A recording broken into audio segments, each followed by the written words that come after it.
खाली गोली देंगे, कुछ दक्षिणा चढ़ा देंगे और दे दीजिए। खाली ये इसमें दे दीजिए। हाँ दे दो।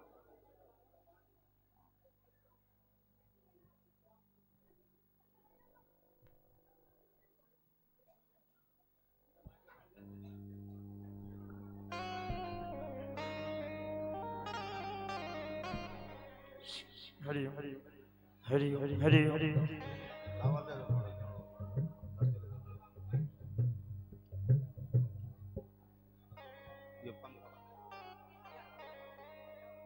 नमो ब्रह्मण्ड देवाय गो ब्राह्मण हिताय जगद्दिताय कृष्णाय भद्रं कर्णेभिः शृणुयाम देवा भद्रं पश्येमाच्चर्या।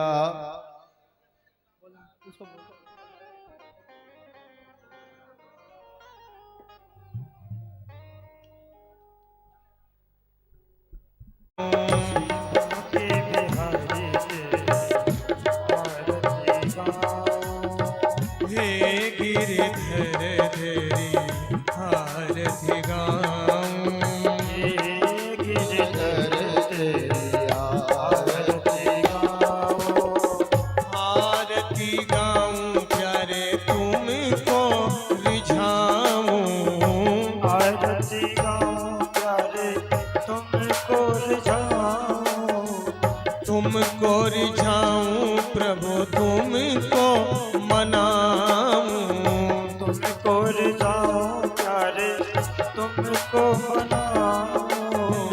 बांके बिहारी तेरी आरती गाऊं, बांके बिहारी आरती गाऊं।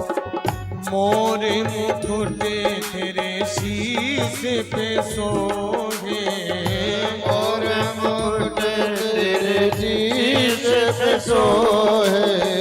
प्यारी वंशी मेरो मन मोहे, प्यारी वंशी मेरो मन मोहे। देख छवि बलिहारी जाऊं, एक छवि बलिहारी जाऊं।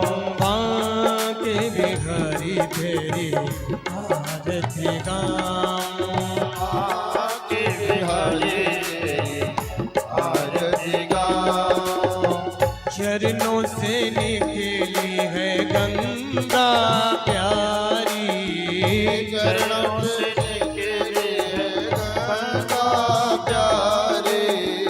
पावन करती दुनिया सारी, पावन करती दुनिया सारी। उन चरणों में शीश झुकाऊं, चरणों में शीश झुकाऊं। श्री बांके बिहारी तेरी आरती गाऊं, बांके बिहारी आरती गाऊं। दास अनाथ के नाथ आप हो, दास अनाथ के नाथ आप हो। दुख सुख जीवन साथ आप हो, सुख दुख जीवन साथ आप हो। हरि चरणों में शीश झुकाऊं मैं, हरि चरणों में शीश झुकाऊं। बांके बिहारी तेरी आरती गाऊं, बांके बिहारी आरती गाऊं। श्री हरिदास के प्यारे तुम हो, श्री हरिदास के प्यारे तुम हो। मेरे मोहन जीवन धन हो, मेरे मोहन जीवन धन। प्यारी छवि तेरी मन में बसाऊं, तुम्हारी छवि मन में बसाऊं। हे गिरधर तेरी आरती गाऊं। हे गिरधर तेरी आरती गाऊं। श्री श्याम सुंदर तेरी आरती गाऊं। श्याम सुंदर तेरी आरती गाऊं। श्री माँ के बिहारी तेरी आरती गाऊं। श्री माँ के बिहारी तेरी आरती गाऊं। मैं आरती गाऊं। मैं आरती गाऊं। ओम जले शीतले कर्णम देहोटे पृथ्वी शांतिरापः शांतिरोगदयः शांति वनस्पतयः शांतिर्विश्वे देवाः शांति ब्रह्म शांति सर्वगं शांति शांतिरेव शांति कामा शांतिरेधिः। ओम देवादिवंदनम मंत्र पुष्पेत ओम जग्नेन जग्नमय जंत देवा विष्णानि धर्माणि प्रथमान्य सन्नदेहनाकं महिमानः सचन्त यत्र पूर्वे साध्याः सन्ति देवाः। हरिः ओम एकदन्ताय विद्महे वक्रतुण्डाय धीमहि तन्नो दन्ति प्रचोदयात्। कान्ति त्रतामृततिनन्दितशारदेन्दुर् यत्रैकतो विलसितामसिताङ्गशोभाम् वृन्दावने कृतये मुनगाङ्गसाङ्गौ राधामुकुन्दयुगलं तदहं नमामि।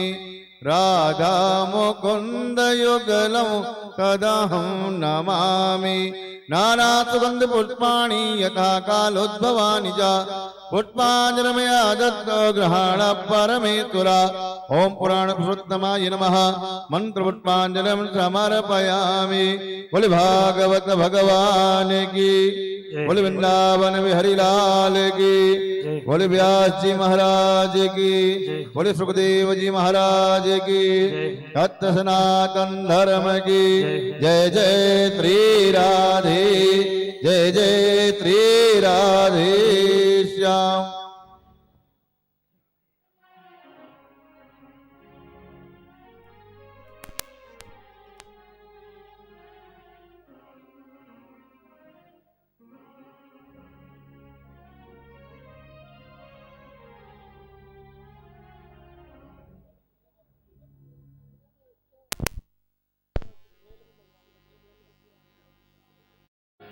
करं प्रसन्नं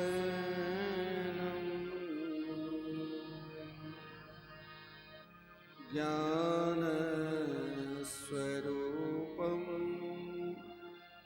निजभावयुक्तं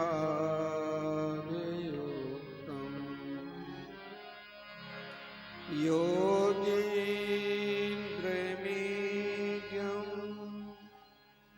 भवरो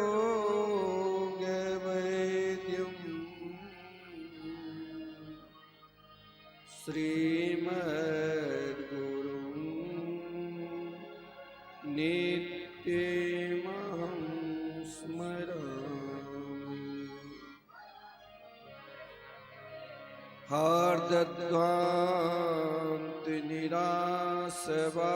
हार्दध्वान्तनिरासवासरमणिरे विज्ञानवारानिधि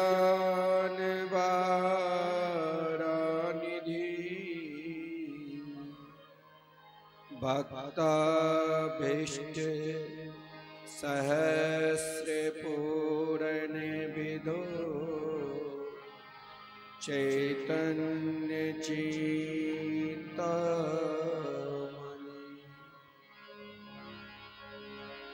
सद्बृंगे प्रसिद्ध विष्णु भक्ति नलिनी व्याको से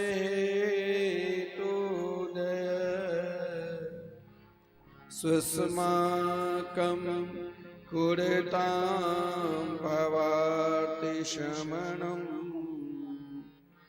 निम्बार्कना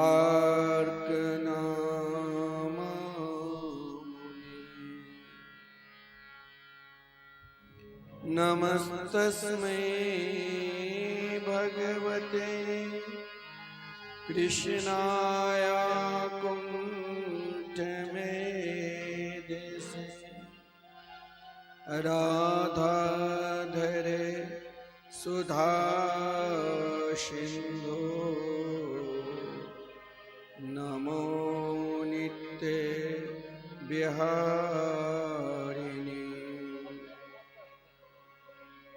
राधां कृष्ण स्वरूपां कृष्णं राधा स्वरूपिणं कैलात्मानं निकुञ्जस्थं गुरुरूपं सदा भजे वाञ्छा कल्पतरुभ्यश्च कृपा सिन्धुभ्यैव च पतितानां पावनेभ्यो वैष्णवेभ्यो नमो नमः। आइए हम सब भाव के साथ 2 मिनट प्रभु के मंगल में नाम संकीर्तन करेंगे, तत्पश्चात कथामृत का विशास्वादन करेंगे। राधे कृष्ण राधे कृष्ण कृष्ण कृष्ण राधे राधे राधे श्याम राधे श्याम श्याम श्याम राधे राधे राधे कृष्ण राधे कृष्ण कृष्ण कृष्ण राधे राधे राधे श्याम राधे श्याम श्याम श्याम राधे राधे राधे श्याम राधे श्याम श्याम श्याम राधे राधे राधे कृष्ण राधे कृष्ण कृष्ण कृष्ण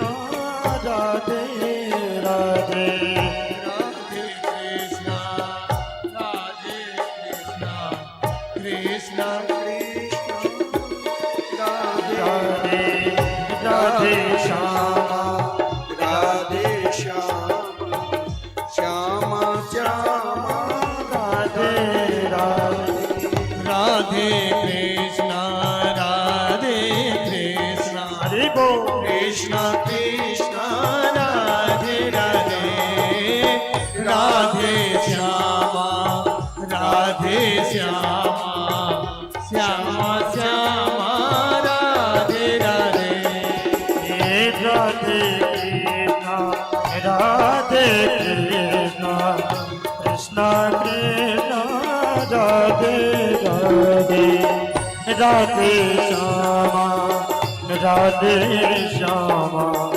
श्यामा श्यामा राधे राधे राधे कृष्ण राधे कृष्ण हरि बोल कृष्ण कृष्ण राधे राधे राधे श्यामा राधे श्यामा श्यामा श्यामा राधे राधे राधे कृष्ण राधे कृष्ण कृष्ण कृष्ण राधे राधे राधे श्यामा राधे श्यामा श्यामा श्यामा राधे राधे राधे कृष्ण राधे कृष्ण कृष्ण कृष्ण राधे राधे राधे श्यामा राधे श्यामा श्यामा श्यामा राधे राधे राधे कृष्ण राधे कृष्ण कृष्ण कृष्ण राधे राधे राधे श्यामा राधे श्यामा श्यामा श्यामा राधे राधे राधे कृष्णा कृष्णा कृष्णा राधे राधे राधे श्यामा श्यामा श्यामा राधे राधे हरि बोल राधे कृष्णा राधे कृष्णा कृष्णा कृष्णा राधे राधे राधे श्यामा राधे श्यामा श्यामा श्यामा राधे राधे राधे कृष्णा कृष्णा कृष्णा राधे राधे राधे श्यामा श्यामा श्यामा राधे राधे राधे कृष्णा कृष्णा कृष्णा राधे राधे राधे श्यामा श्यामा श्यामा राधे राधे राधे कृष्णा कृष्णा कृष्णा राधे राधे राधे श्यामा हरि बोल श्यामा श्यामा राधे सभी बोलिए राधे कृष्णा कृष्णा राधे राधे राधे राधे श्यामा श्यामा श्यामा राधे राधे राधे कृष्णा कृष्णा कृष्णा राधे राधे राधे श्यामा श्यामा श्यामा राधे राधे राधे कृष्णा कृष्णा कृष्णा राधे राधे राधे श्यामा श्यामा श्यामा राधे राधे राधे कृष्णा कृष्णा राधे राधे राधे श्यामा श्यामा राधे राधे राधे कृष्णा कृष्णा कृष्णा राधे राधे राधे श्यामा श्यामा राधे राधे राधे कृष्णा कृष्णा राधे राधे राधे श्यामा श्यामा राधे राधे श्यामा श्यामा राधे राधे श्यामा श्यामा राधे राधे श्यामा राधे राधे श्री राधा सर्वेश्वर भगवान की जय। श्री चतुर्देव भगवान की जय। श्रीमद्भागवत महापुराण की जय। श्री सुखदेव जी महाराज की जय। श्री गंगा महारानी की जय। श्री हनुमान जी महाराज की जय। जय जय श्री राधे, जय जय श्री राधे।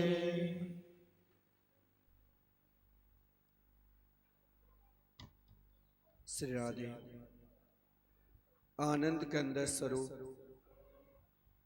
ब्रज पुरंदर नंदन वैदिक प्रतिपाद श्री यशोदा की लाडली लाल श्री नंद नंदन श्री श्याम सुंदर के बांगमयी प्रतिमूर्ति श्रीमद्भागवत सप्ताह कथा ज्ञान यज्ञ के आज हम सब चौथे सत्र में प्रवेश करने जा रहे हैं। उपस्थित श्री पूनम चंद्र भूतरा जी के समस्त परिवार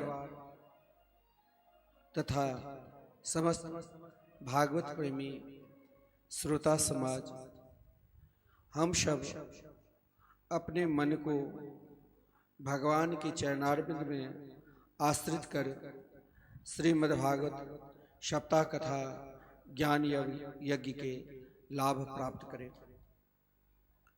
कल की कथा के प्रसंग में आदरणीय श्रीमान सुखदेव जी महाराज भक्त सम्राट राजराजर्षि महाराज परीक्षित को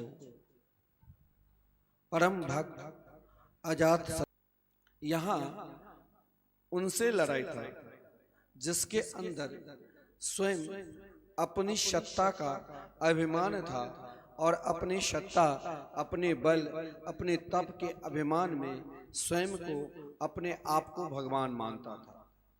इस संसार में अगर कोई प्राणी है जो स्वयं को, अपने आप को ही सर्वोपरि माने कि मुझसे श्रेष्ठ, मुझसे ज्ञानी, मुझसे बलशाली इस संसार में कोई नहीं है, मान लो वो व्यक्ति स्वयं अपने का नाश का मार्ग अपना रहे।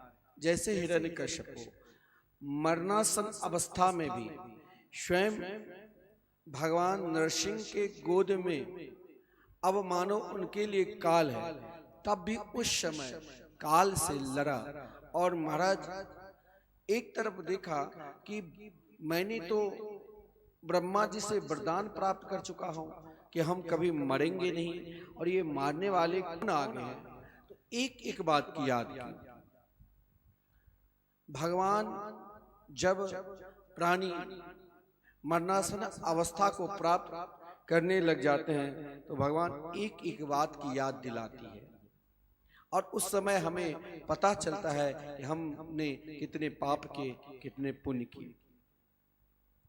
जैसे हिरण्यकश्यप को पता चला और तब भगवान के समीप बोले कि नहीं, मैं रात्रि में मर सकता हूं, नहीं दिन में।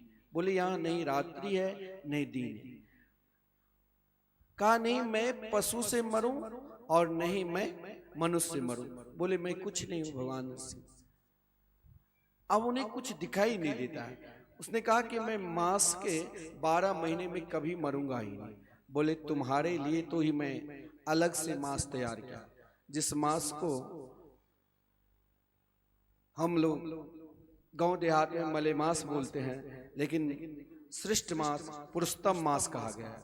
और पुरुषोत्तम मांस में आप जो भी धर्म कार्य करेंगे उसमें कहा गया है करोड़ों गुना फल मिलता है। अंत में देखा कि अब तो चाहे व्यक्ति लाखों प्रयास कर ले, जिस दिन मरना होगा मरेगा ही। अंत में कहा कि मैं ब्रह्मा की सृष्टि से मर ही नहीं सकता हूं। बोले कि ब्रह्मा मेरी सृष्टि की है, मैंने ब्रह्मा को नहीं बनाया, मुझे ब्रह्मा नहीं बनाया, मैंने ब्रह्मा को बनाया। यो ब्रह्मांडम विदधाति पूर्वम। और अंत में हिरण्यकश्यप को मरना पड़ा, लेकिन हिरण्यकश्यप के अंतरी को भगवान लेकर क्यों पहन लिया था? क्योंकि देखा कि मेरे परम प्रिय भक्त प्रहलाद के प्रति इनके हृदय में तनिक दया है कि नहीं, इसने अपने जीवन में कोई सत्कर्म किया कि नहीं। लेकिन हिरण्यकश्यप कभी भी अपने जीवन में कोई सत्कर्म क्या ही नहीं था। तो भगवान को बहुत दुख हुआ, और इतना दुख हुआ जो आज उन्हें क्रोध शांति नहीं हो रहे। समस्त देवता ने आकर भगवान की स्तुति की, तब भी क्रोध शांत नहीं। स्वयं लक्ष्मी जी भी आई। लक्ष्मी को देखकर भी आज भगवान के हृदय में प्रसन्नता नहीं हुई और क्रोध कर लिया। लक्ष्मी स्वयं घबरा गई। लेकिन जिस समय प्रहलाद जी उनके गोद में बैठे और प्रहलाद जी 40 मंत्रों के द्वारा भगवान की स्तुति की, और उनकी स्तुति बहुत विलक्षण है। मानो प्रहलाद जी ने पुकारा, भगवान खंबे से प्रकट हो गए। आज हम भी पुकारते हैं, क्यों नहीं प्रकट होते? क्योंकि हमारा विश्वास ही नहीं। प्रहलाद जी ने जब स्तुति की तो भगवान से यही कहा, विप्रादुसद गुण उतार दरविंद नाभ पदारविंद विमुखा छपचम वरिष्ठम मन्ये तदरेपित मनो वचनेतार्तां प्राणं पुनाति सकुलं न तो भूरिमान।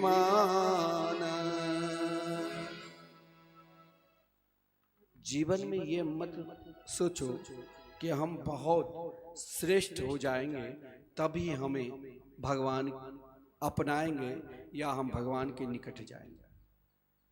श्रेष्ठ बनने की जरूरत नहीं, केवल शरणागति की जरूरत है। और जब हम शरणागति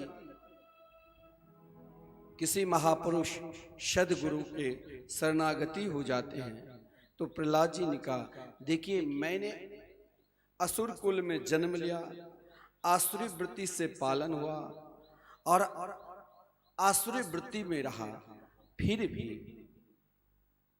गुरुदेव की कृपा से यानी देवर्षि नारद जी की कृपा से हे प्रभु आपने हमें दर्शन दिया। देखिए बहुत लोग कहते हैं कि गुरुदेव बनाकर हमें क्या फल मिलेगा। कोई संत महापुरुष विरक्तो वैष्णवो विप्रो कहा गया है, ऐसा महापुरुष मिले तो सद्गुरु जब दीक्षा देते हैं तो हमारे 5 संस्कार मिलता है। 16 संस्कार में हो सकता है हमने संस्कार 16 संस्कार नहीं हो पाया, लोग मरण संस्कार, जन्मदिन या जन्मदिन संस्कार, मरण संस्कार, बीच में और कोई संस्कार, विवाह संस्कार कुछ मना लेता है, लेकिन 16 संस्कार नहीं। लेकिन सद्गुरु को हमने बना लिया तो 16 संस्कार का फल मिलता है। कैसे? तो 5 संस्कार तुरंत मिलते हैं। एक दृष्टांत है, एक बार एक चोर, देखिए एक बात मैं कह दूं, कभी भी चोरी नहीं करना चाहिए और तीर्थ स्थान में तो भूल भुलैया से चोरी मत कर लेना। एक बहन जी के 1500 रुपया कुछ सामान था पर्स में, यहाँ प्रणाम करने के लिए आई, खो गई उनकी, वो बेचैन है, अगर मिला तो दे देना चाहिए। हमारे जो मुख्य यजमान है उनका भी कुछ चोरी हो गया। लेकिन एक बात ध्यान देना, तीर्थ स्थान में कभी किसी से हंसी मजाक में भी चोरी मत कर लेना। हंसी मजाक में जानबूझकर तो मानो उसका दंड क्या विधान है वो तो मैं नहीं भागवत पीठ से बता सकता हूँ, लेकिन यदि कोई हमसे बहुत प्रेम है, मित्रता है, अपना है, कुछ देर के लिए उसे डराने के लिए यदि हम उनसे चोरी करके रख लेते हैं और उतने ही पल में उनकी आंख में आंसू आ जाए या वो व्याकुल हो जाते हैं तो उन व्यक्ति को भयंकर श्राप लग जाता है। और कहा गया है उन श्राप के फलस्वरूप, और ये तो परम पवित्र क्षेत्र है, स्वयं भगवान सुखदेव जी जहाँ कण कण में विराजमान है, ऐसे परम पवित्र तीर्थ में यदि हमसे भूल भुलैया में मजाक में चोरी भी हो जाए तो या तो वस्तु वहाँ रख देना चाहिए या कह देना चाहिए मैंने वैसे मजाक में किया। क्योंकि चोरी करके तीर्थ स्थान में कहा गया यदि हमने अपने घर पे असत्य बोला, किसी को धोखा दिया, चोरी कर लिया तो हम तीर्थ स्थान में जाते हैं। और तीर्थ स्थान की चोरी के विषय में कहा गया है कि कोढ़ी बीमारी से ग्रस्त व्यक्ति हो जाता है। जैसे कोढ़ रोग से कोई ग्रस्त है, मान लो वो तीर्थ स्थान में कोई बहुत बड़ा अपराध क्या होगा, जो पल पल पल पल रोते रहते हैं। तो तीर्थ स्थान में कहा भी गया है अन्य क्षेत्रे कृतम पापम पुण्य क्षेत्रे गमिष्यति और पुण्य क्षेत्रे कृतम पापम तरी वज्रलेपम भविष्यति। पुण्य क्षेत्र, ये जो परम पवित्र पुण्य क्षेत्र है, इन पुण्य क्षेत्र में कभी भी हमसे कोई पाप ना हो जाए। तो क्या हुआ, एक चोर चोरी करने के लिए आ गया। जैसे यहाँ कथा हो रही है, सब बैठे हैं, चोर ने देखा कि अभी तो आसानी से घर के ताला तोड़कर हम चोरी कर सकते हैं। व्यवस्थापक ने उन चोर पर ध्यान कर रखा था कि कथा जब विश्राम हो जाएगी, व्यास जी जब चले जाएंगे तब इसे पकड़कर जो कथा में व्यवस्थापक लोग थे इसे दंड दूंगा। लेकिन व्यास जी महाराज वैष्णव धर्म की प्रशंसा कर रहे थे और प्रशंसा करते करते कहा कि जो वैष्णव दीक्षा ले लेते हैं तो उनके समस्त पूर्व जन्म के पाप समाप्त हो जाता है। तब वो चोर ने सोचा कि भाई आज हम तुरंत वैष्णव दीक्षा लेंगे, क्योंकि वो जानते थे कि मैंने चोरी किया और चोरी के फलस्वरूप उन चोर को जो व्यवस्थापक लोग थे वो सब देख रहे थे। अब जो ही प्रथम सत्र की कथा समाप्त हुई, व्यास जी निकलने वाले थे, उसने संत के चरण पकड़कर और रुदन करने लग गया कि महाराज हमें दीक्षा दो। अब वो महात्मा बोले भाई चलो मेरे कुटिया पे, तब मैं जहाँ विश्राम कर रहा हूँ वहाँ तुम्हें दीक्षा दूंगा। बोले नहीं, मुझे यही व्यास पीठ पर ही दीक्षा दो। नहीं माना। संत दयालु थे, उसने दीक्षा दे दिया और उनका दीक्षा के बाद 5 संस्कार, जैसे सर्वप्रथम तिलक के विषय में कहा गया है। मैंने कहा कि जिस समय हम भगवान के शरण में जाते हैं तो कहा गया है मदन गोपाल शरण तेरी आयो। जब हम उनके शरण में जाते हैं तो सर्वप्रथम माता पिता कुल गुरु सब धन्य हो जाते हैं। और कहा गया है यम डर प्यो जब दास कहायो। हम भगवान के दास हो गए और सदगुरु ने तिलक लगा दिया तो स्वयं उस यमराज भी डरने लग जाते। तिलक लगा दिया, कंठी पहना दी, कंठी पहनाती पूर्व जन्म के जो भी पाप किया सब निवृत्त। महाराज फिर उनके मंत्र दीक्षा दे दिया, तीसरा संस्कार। फिर उनका नाम बदल दिया और पूर्व जन्म में जो किए थे 5 संस्कार और नाम रख दिया हरि मोहन सर। अब महाराज वो व्यवस्थापक लोग जो थे, उन व्यवस्थापक ने कहा महाराज आप इतनी जल्दी क्यों कर लिया, आपने दीक्षा ऐसे क्यों दे दिया, तो चोर है। अब वो अभी अभी चोरी किया, चोरी के सामान भी सामने रख दिया। लेकिन वो चोर ने कहा कि मैंने इस जन्म में चोरी किया ही नहीं। बोले ये लोग सब झूठ बोल रहे? बोले हाँ सब झूठ बोल रहे हैं गुरुदेव, मैंने इस जन्म में चोरी नहीं किया, मैंने पूर्व जन्म में चोरी किया। बोले कि अच्छा पता लगाओ। बोले कि ठीक है महाराज इनकी परीक्षा। बोले एक लोहा की गोल 100 ग्राम लोहे को लाया गया और उनमें महाराज आग में लाल लाल करके बोले कि अगर तुम चोरी नहीं किया तो इसे छुओ। उसने कहा मैंने इस जन्म चोरी नहीं किया, अगर इस जन्म चोरी की होगी तो ये लोहा हमें जलाकर राख कर दे जो अग्नि की तरह जले। अब उन चोर को कुछ हुआ ही नहीं क्योंकि पूर्व जन्म में चोरी की। और फिर अगर हम वैष्णव दीक्षा प्राप्त करने के बाद फिर अगर हमें पाप करने की प्रवृत्ति बनी रहेगी तो कहा गया ये वज्र लेप की तरह, क्योंकि भगवान के शरणागति अगर हम स्वीकार कर लिए हैं तो प्रहलाद जी यही कहते हैं विप्राद 62 गुना गुण युतार दर बिंद नाभात पादार बिंद विमुखा चौपचम वरिष्ठम। हे प्रभु, समस्त गुण से कोई संपन्न है और अगर वो व्यक्ति आपके नाम नहीं लेते हैं तो उसे श्रेष्ठ नहीं कहा गया है और कुछ नहीं करते हैं। आचार विचार रहन सहन कुछ उनका सही नहीं है और फिर भी वो आपके मंगलमय नाम लेते हैं तो श्रेष्ठ कहा गया। प्रहलाद जी ने बहुत विलक्षण भगवान की स्तुति की। उनकी स्तुति से प्रसन्न होकर भगवान ने कहा कुछ मांगो। बोले प्रभु हम कोई ऐसा भक्त नहीं है जो आप के श्री चरणों को पुकार कर हम आपसे कुछ मांगे।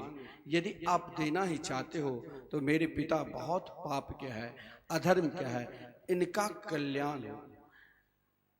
तो भगवान ने क्या कहा कि त्रिसप्तवी पिता पुत्र पितृवी सतेन यत साधुस्य गृहे जातो भवान वैकुल पावन।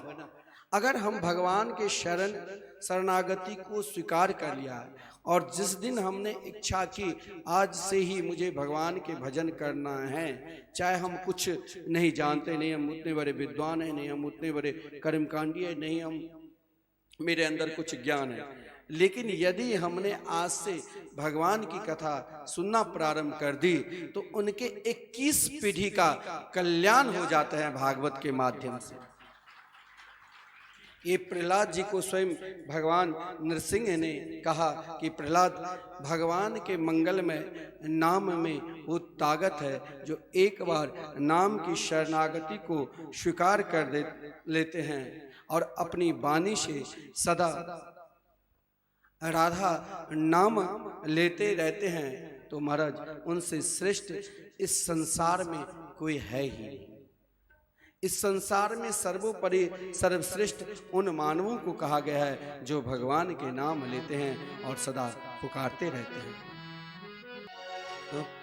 अपनी वाणी में अमृत घोल की रसना, राधे राधे बोले रसना, राधे राधे बोलिए कि अपनी वाणी में अमृत घोल, वो अपनी वाणी में अमृत घोल की रसना, राधे राधे बोले रसना, राधे राधे बोल। ये बोल बड़े अनमोल, वो ये बोल बड़े अनमोल की रसना, राधे राधे बोले रसना, राधे राधे बोले रसना, राधे राधे बोल। जय हो श्री राधे, श्री राधे, जय हो।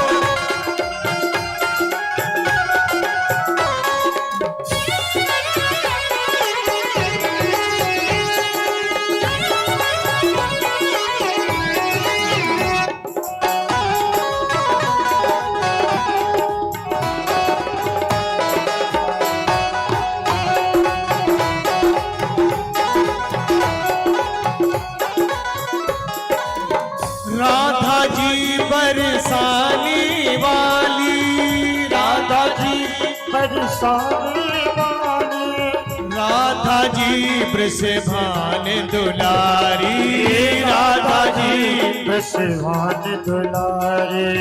दो अक्षर आधार जगत के, दो अक्षर आधार जगत के, दो अक्षर अनमोल की रसना, राधे राधे बोले रसना, राधे राधे बोल। हाँ, अपनी वाणी में अमृत घोल, अपनी वाणी में अमृत घोल की रसना, राधे राधे बोले रसना, राधे राधे बोल। श्री राधे,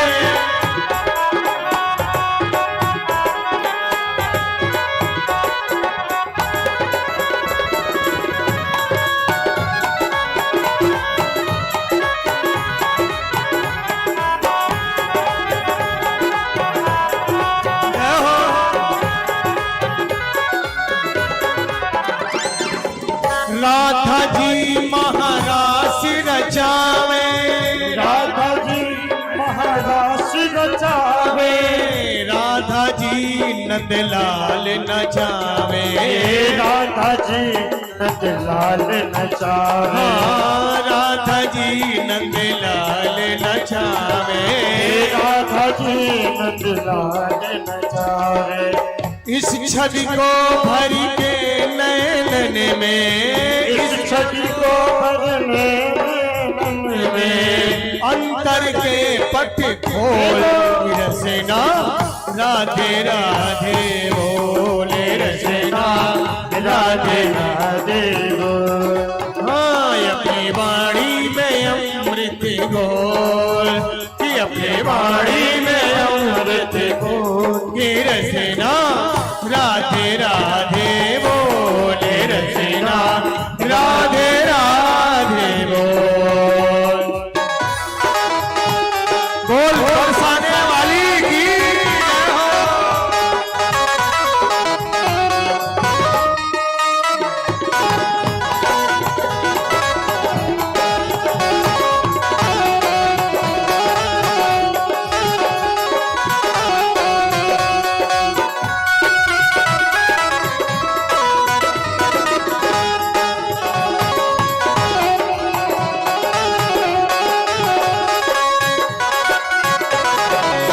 दिन राधा नहीं सजे बिहारी दिन राधा नहीं सजे भिखारी दिन राधा नहीं सजे बिहारी दिन राधा नहीं सजे भिखारी दिन राधा नहीं मिले बनवारी दिन राधा नहीं मिले बनवारी हाँ दिन राधा नहीं मिले बनवारी दिन राधा नहीं मिले बनवारी हाँ इनके चरण पकड़ ले मनवा इनके चरण पकड़ ले मनवा भटक न दर दर दो फिर रसना राधे राधे बोले रसना राधे राधे बोल वो अपनी वाणी में अमृत बोल वो अपनी वाणी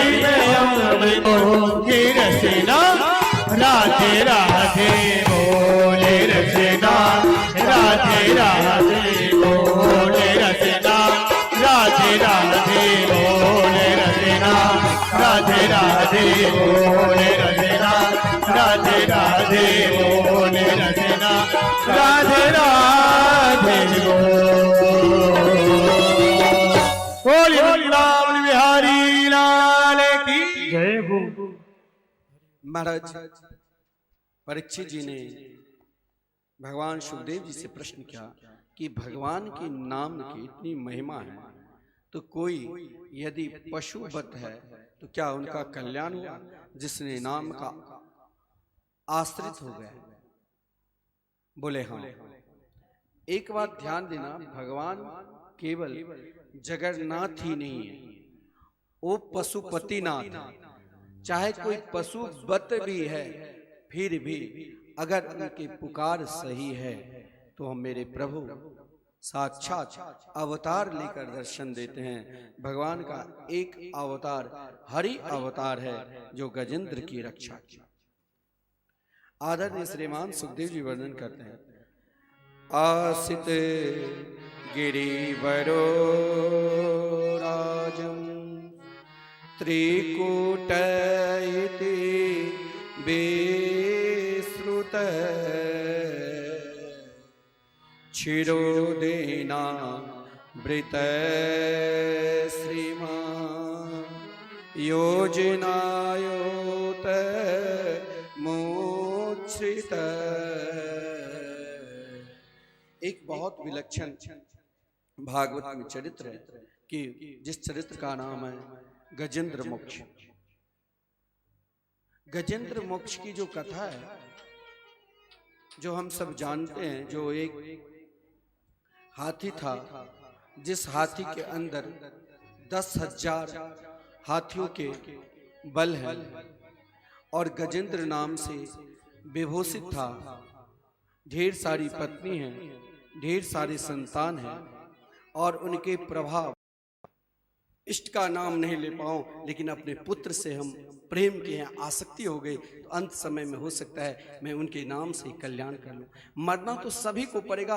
अजामिल भी जो अत्यधिक पापी रहता है वो जल्दी मर जाता है। अजामिल बहुत पाप किया था, आयु से पूर्व ही 12 साल अभी आयु थी, लेकिन उससे पूर्व ही रात्रि के समय अजामिल को लेने के लिए यमदूत आया और जो ही यमदूत आया अजामिल घबरा गए और जोर से पुकारा, नारायण मेरी रक्षा करो। महाराज नारायण पुत्र तो नहीं आकर स्वयं भगवान के 4 पार्षद आ गए और भगवान के जब पार्षद आए तो महाराज यमदूतों को बहुत समझाया। यमदूतों ने कहा कि ये पापी है, दुराचारी, इसने पाप क्या। बोले अरे तुम जानते हो धर्म और अधर्म किसे कहते हैं। बोले मैं बिल्कुल जानता हूँ, वेद जिसे माना वो धर्म और वेद विरुद्ध जिसने आचरण किया वो अधर्म। बोले कि ये बताओ कि वेद को बनाने वाले कौन है। वेद को बनाने वाले भगवती श्रुति कहती है यो ब्रह्मांडम विदधाति पूर्वम, अर्थात जिसने सर्वप्रथम ब्रह्मा को जन्म दिया और ब्रह्मा को वेद अध्ययन करवाया, अर्थात वेद को बनाने वाले भगवान नारायण है। बोले जिसने मेरे प्रभु मेरे इष्ट नारायण का नाम ले लिया तो अब ये पापी हो ही नहीं सकता। बोले इनके पुत्र का नाम है। बोले चाहे ये बताओ पहले इनका नाम, इनका पुत्र का नाम नारायण पड़ा कि पहले मेरे इष्ट का नाम नारायण पड़ा। अब महाराज यमदूत तो उदास होकर लौट गए। एक दृष्टांत है कि एक दिल्ली का बहुत बड़ा सेठ था और उस सेठ की पत्नी के नाम थी श्रीजी राधा रानी मानो। अब वो सेठ जब दुकान पर जाया करता था या अपने ऑफिस, तो अपनी पत्नी से सबसे अधिक प्रेम क्या करते थे। एक दिन क्या हुआ तो महाराज सेठ जब घर पर आया तो पत्नी कहीं चली गई थी। अपने बच्चे से पूछा कि बताओ श्रीजी कहाँ है, श्रीजी कहाँ है। बहुत देर से सेठ व्याकुल हो गया क्योंकि अपने पत्नी के बिना एक पल भी नहीं रहता था। एक दिन पत्नी ने कहा कि ये लो मेरी तस्वीर, तुम सदा देखते रहना। अब वो जब ऑफिस जाया करते थे या कहीं बाहर किसी काम से तो अपनी पत्नी की तस्वीर को कम से कम 100 बार देखता था। किसी से बात भी करते हैं तो पत्नी का तस्वीर बार बार उनके लफ्ज में, मानो समय मिलता था तुरंत पत्नी से बातचीत, श्रीजी। एक दिन क्या हुआ तो श्रीजी पड़ गई बीमार, यानी जटिल बीमारी, कैंसर रोग से ग्रस्त हो गई। उसने बहुत कोशिश किया कि भाई ये बच जाए, लेकिन पत्नी श्रीजी मर गई। अब जो ही मर गई उस सेठ मानो पागल हो गया, दिल्ली से सीधे चल दिया पत्नी को। पत्नी जल भी गई थी लेकिन उसे लगा कि मेरी पत्नी जिंदा है और पागल की तरफ पत्नी को ढूंढते चारों तरफ दिल्ली से जब चला तो मार्ग में श्रीजी कोई बताओ मेरी श्रीजी अन्न जल सब कुछ परित्याग कर दिया था। पागल की तरह घूमते सीधे वृंदावन आ गए। अब जब वृंदावन आए तो देखा कि आज वृंदावन में पूर्णिमा है तो सब गिरिराज की परिक्रमा लगा रहे हैं। तो उन सेठ ने सोचा कहीं ना कहीं मेरी पत्नी भी श्रीजी यही कहीं छुपी होगी। वो भी गिरिराज की परिक्रमा लगाने लग गया और जब गिरिराज की परिक्रमा लगा रहा है चारों तरफ वृक्ष को पकड़ कर और रुदन कर रहे हैं कि श्रीजी। परिक्रमा लगाते मानो दान घाटी से प्रारंभ की गोविंद कुंड, पुचरी के लौटा, जतिपुरा होते हुए महाराज जब उद्धव कुंड से राधा कुंड, श्याम कुंड होते हुए कुसुम सरोवर पर आया। अपनी पत्नी श्रीजी के चिंतन करते ऐसा लीन हो गया जो साक्षात वृंदावन की अधिष्ठात्री देवी रासरासश्री राधा रानी जो अपने महल में बैठी हुई थी दिव्य गोलोक धाम वृंदावन में, तो अपनी सहेली ललिता सखी से कही अरे ललिता जरा तो देखो तो सही, ये मेरे परम प्रिय भक्त आज कई दिन से भूखे प्यासे ढूंढ रहे हैं मेरे को। ललिता सखी ने कही नहीं श्रीजी, इनकी पत्नी मर चुकी है, ये पत्नी वियोग में पागल हो चुके हैं। तो साक्षात राधा रानी ने कही ये बताओ ललिता, पहले इतनी इनके पत्नी के नाम श्रीजी पड़ा कि पहले मेरा नाम? बोले नहीं जय जय, पहले तो आपकी नाम है। तो स्वयं रासरासेश्वरी राधा रानी कुसुम सरोवर के बीच में, कुसुम सरोवर से ही प्रकट होकर उन सेठ को स्वयं अपने हाथ से भोजन कराया और कालो में श्रीजी आ गए। जय जय श्री राधे। अब वो सेठ मानो अपने आप को धन्य हो गए। तो कहने का तात्पर्य, जब यम दूतों को भगवान के पार्षद ने कहा अरे ये अपने पुत्र का नाम नहीं बल्कि ये मेरे प्रभु नारायण का नाम पुकारा। महाराज इधर यमदूत अपने मालिक के पास आए। यमराज ने कहा कि तुम उन पापी को लाए पकड़ कर, कहा पहले ये बताओ कि धर्म और अधर्म क्या होता है। बोले कि धर्म के ज्ञाता कौन है। बोले धर्म के ज्ञाता तो केवल हम 12 ही है, स्वयंभू नारद शंभु कुमार कपलो मनु प्रहलादो जनको भीष्मो बलिर व्यास किरभयम। महाराज इधर यमदूत को बार बार यमदूत अपने यक्ष को, अपने दूतों को समझा रहे हैं। इधर अजामिल का ज्ञान हुआ, अजामिल भी सब कुछ छोड़कर हरिद्वार चले गए, भगवान का भजन करने लग गया। यम दूत कौन बनता है? जैसे भगवान के पार्षद जो भगवत भजन करते हैं ना, वही भगवान के पार्षद बनता है। और यमदूत कौन बनता है? जो जिसे दंड दिया जाता है यमलोक में, यमदूत कहा जाता है उसे जो अत्यधिक पापी है, पाप करते करते नरक में जाता है, फिर आता है, फिर नरक में जाता है। जैसे कोई अपराधी है, बार बार जेल जाता है और फिर आता है, फिर जाता है, तो जेलर उसे कुछ काम बता देता कि ये तो पुराना कस्टमर है, इनका काम है जाना आना जाना आना, इसे कुछ जेल में काम दे दो। उसी प्रकार जो बार बार पाप करते हैं, पाप करते करते नरक लोग जाता है, तो यमराज भी उन्हें कुछ काम देता है कि पापी को ये दंड दे, तो यमदूत बना देता है। लेकिन यमराज के दूतों ने कहा कहाँ जाऊं, कहाँ नहीं जाऊं। बोले जिसकी जीवा सदा भगवान के नाम ले, जीवान भक्ति भगवद गुण नाम धेयम चेतस्न स्मरन्ति तच्चरणारविंदम कृष्णाय नो नमति यच्छिरे कदापि तानानयध्वमसतो कृत विष्णु कृत्या। हम लोग पापी नहीं हैं। जिसकी जीवा कभी भगवान के नाम नहीं लेते हैं वहाँ यमदूत जाता है। जिनके मस्तक कभी भगवान के चरणार बिंद में नहीं झुकते हैं वहाँ यमदूत जाता है।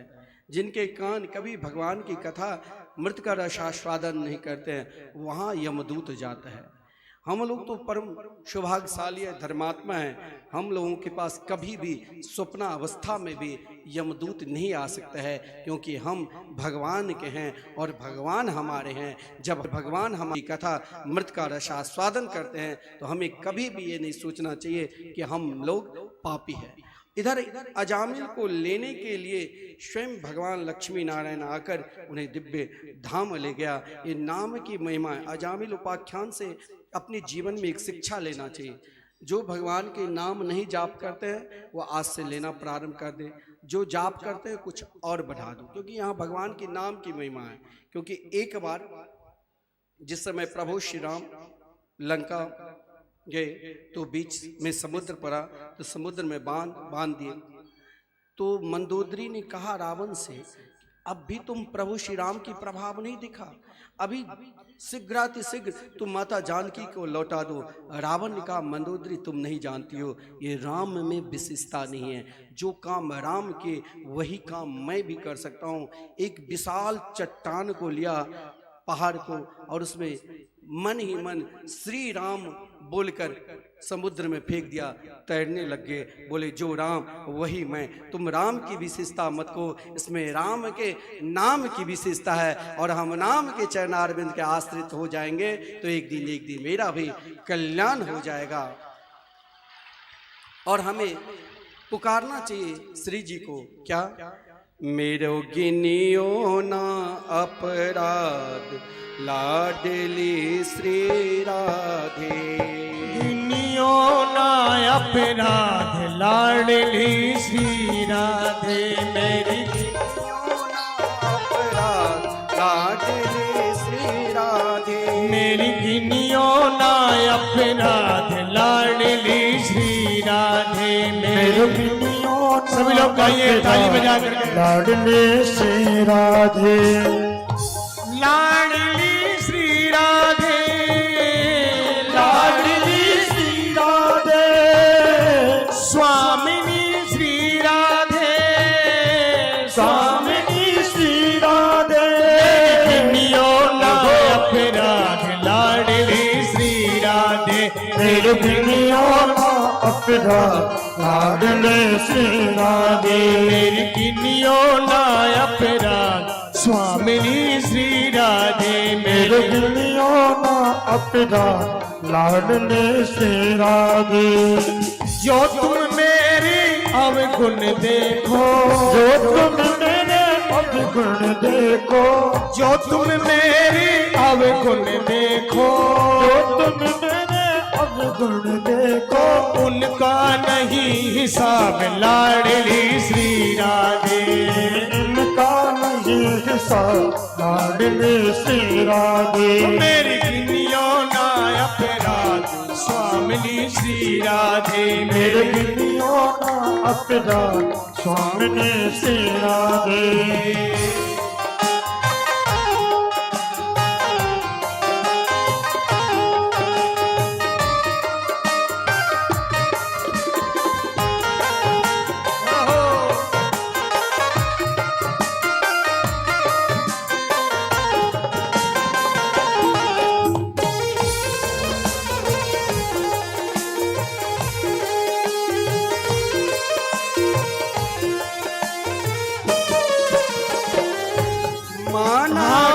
माना कि मैं पतित बहुत हूँ माना कि मैं पतित बहुत हूँ माना कि मैं पतित बहुत हूँ माना कि मैं पतित बहुत हूँ पतित पावन तेरो नाम लाडली श्री राधे पतित पावन तेरो नाम लाडले श्री राधे मेरी गिनियो ना अपराध स्वामिनी श्री राधे गिनियो ना अपराध स्वामिनी श्री राधे मेरी गिनियो ना अपराध लाडली श्री राधे गिनियो ना अपराध लाडली श्री राधे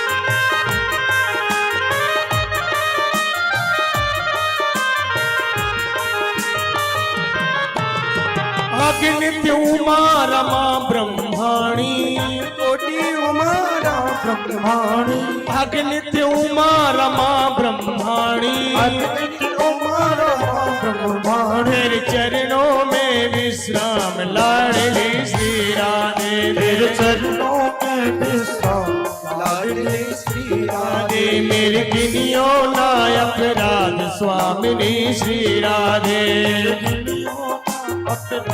स्वामिनी श्री राधे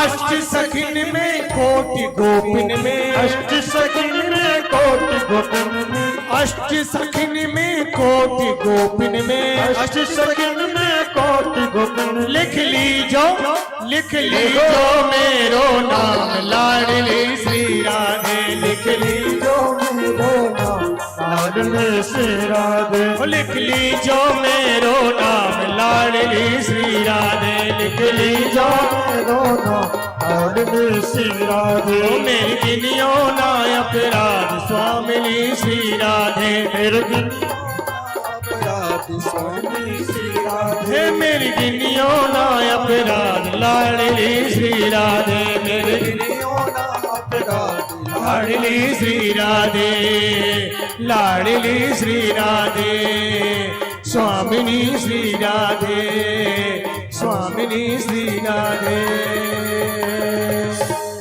बोल बोले वृंदावन बिहारी लाल। की जय। महाराज परीक्षित ने एक प्रश्न किया कि भगवान के लिए सब जब बराबर होते हैं, सम प्रिय सुहृद ब्रह्मन भूतानाम भगवान स्वयं, जब भगवान के लिए सब बराबर है तो फिर असुर को क्यों मारते हैं और देवता को क्यों बचाते हैं?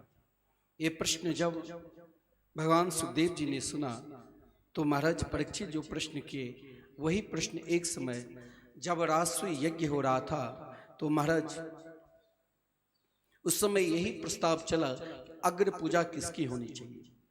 सब एक साथ कहा अग्र पूजा के अधिकारी एकमात्र श्री कृष्ण हैं। और महाराज जो ही श्री कृष्ण का प्रस्ताव सब एक साथ पारित कर दिया तो वहां शिशुपाल ने अभद्र भाषा का प्रयोग की और गाली देना प्रारंभ कर दिया।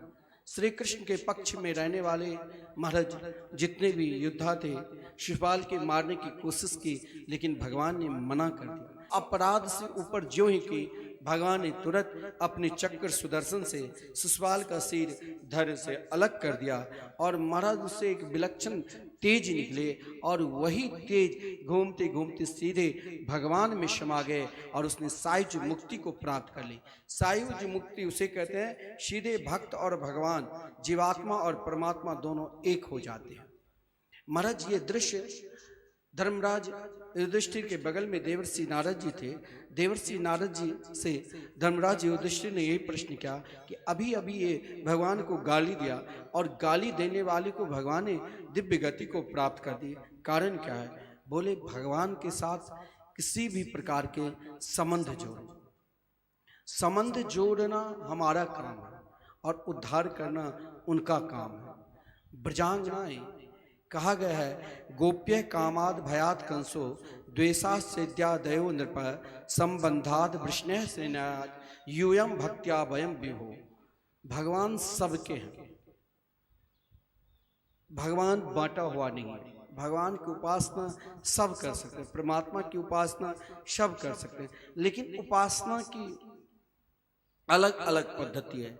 ब्रजांगनाएं ब्रज की गोपिकाएं के अंदर कामना थी लेकिन संसार की कामना नहीं, कृष्ण दर्शन लालसा की कामना।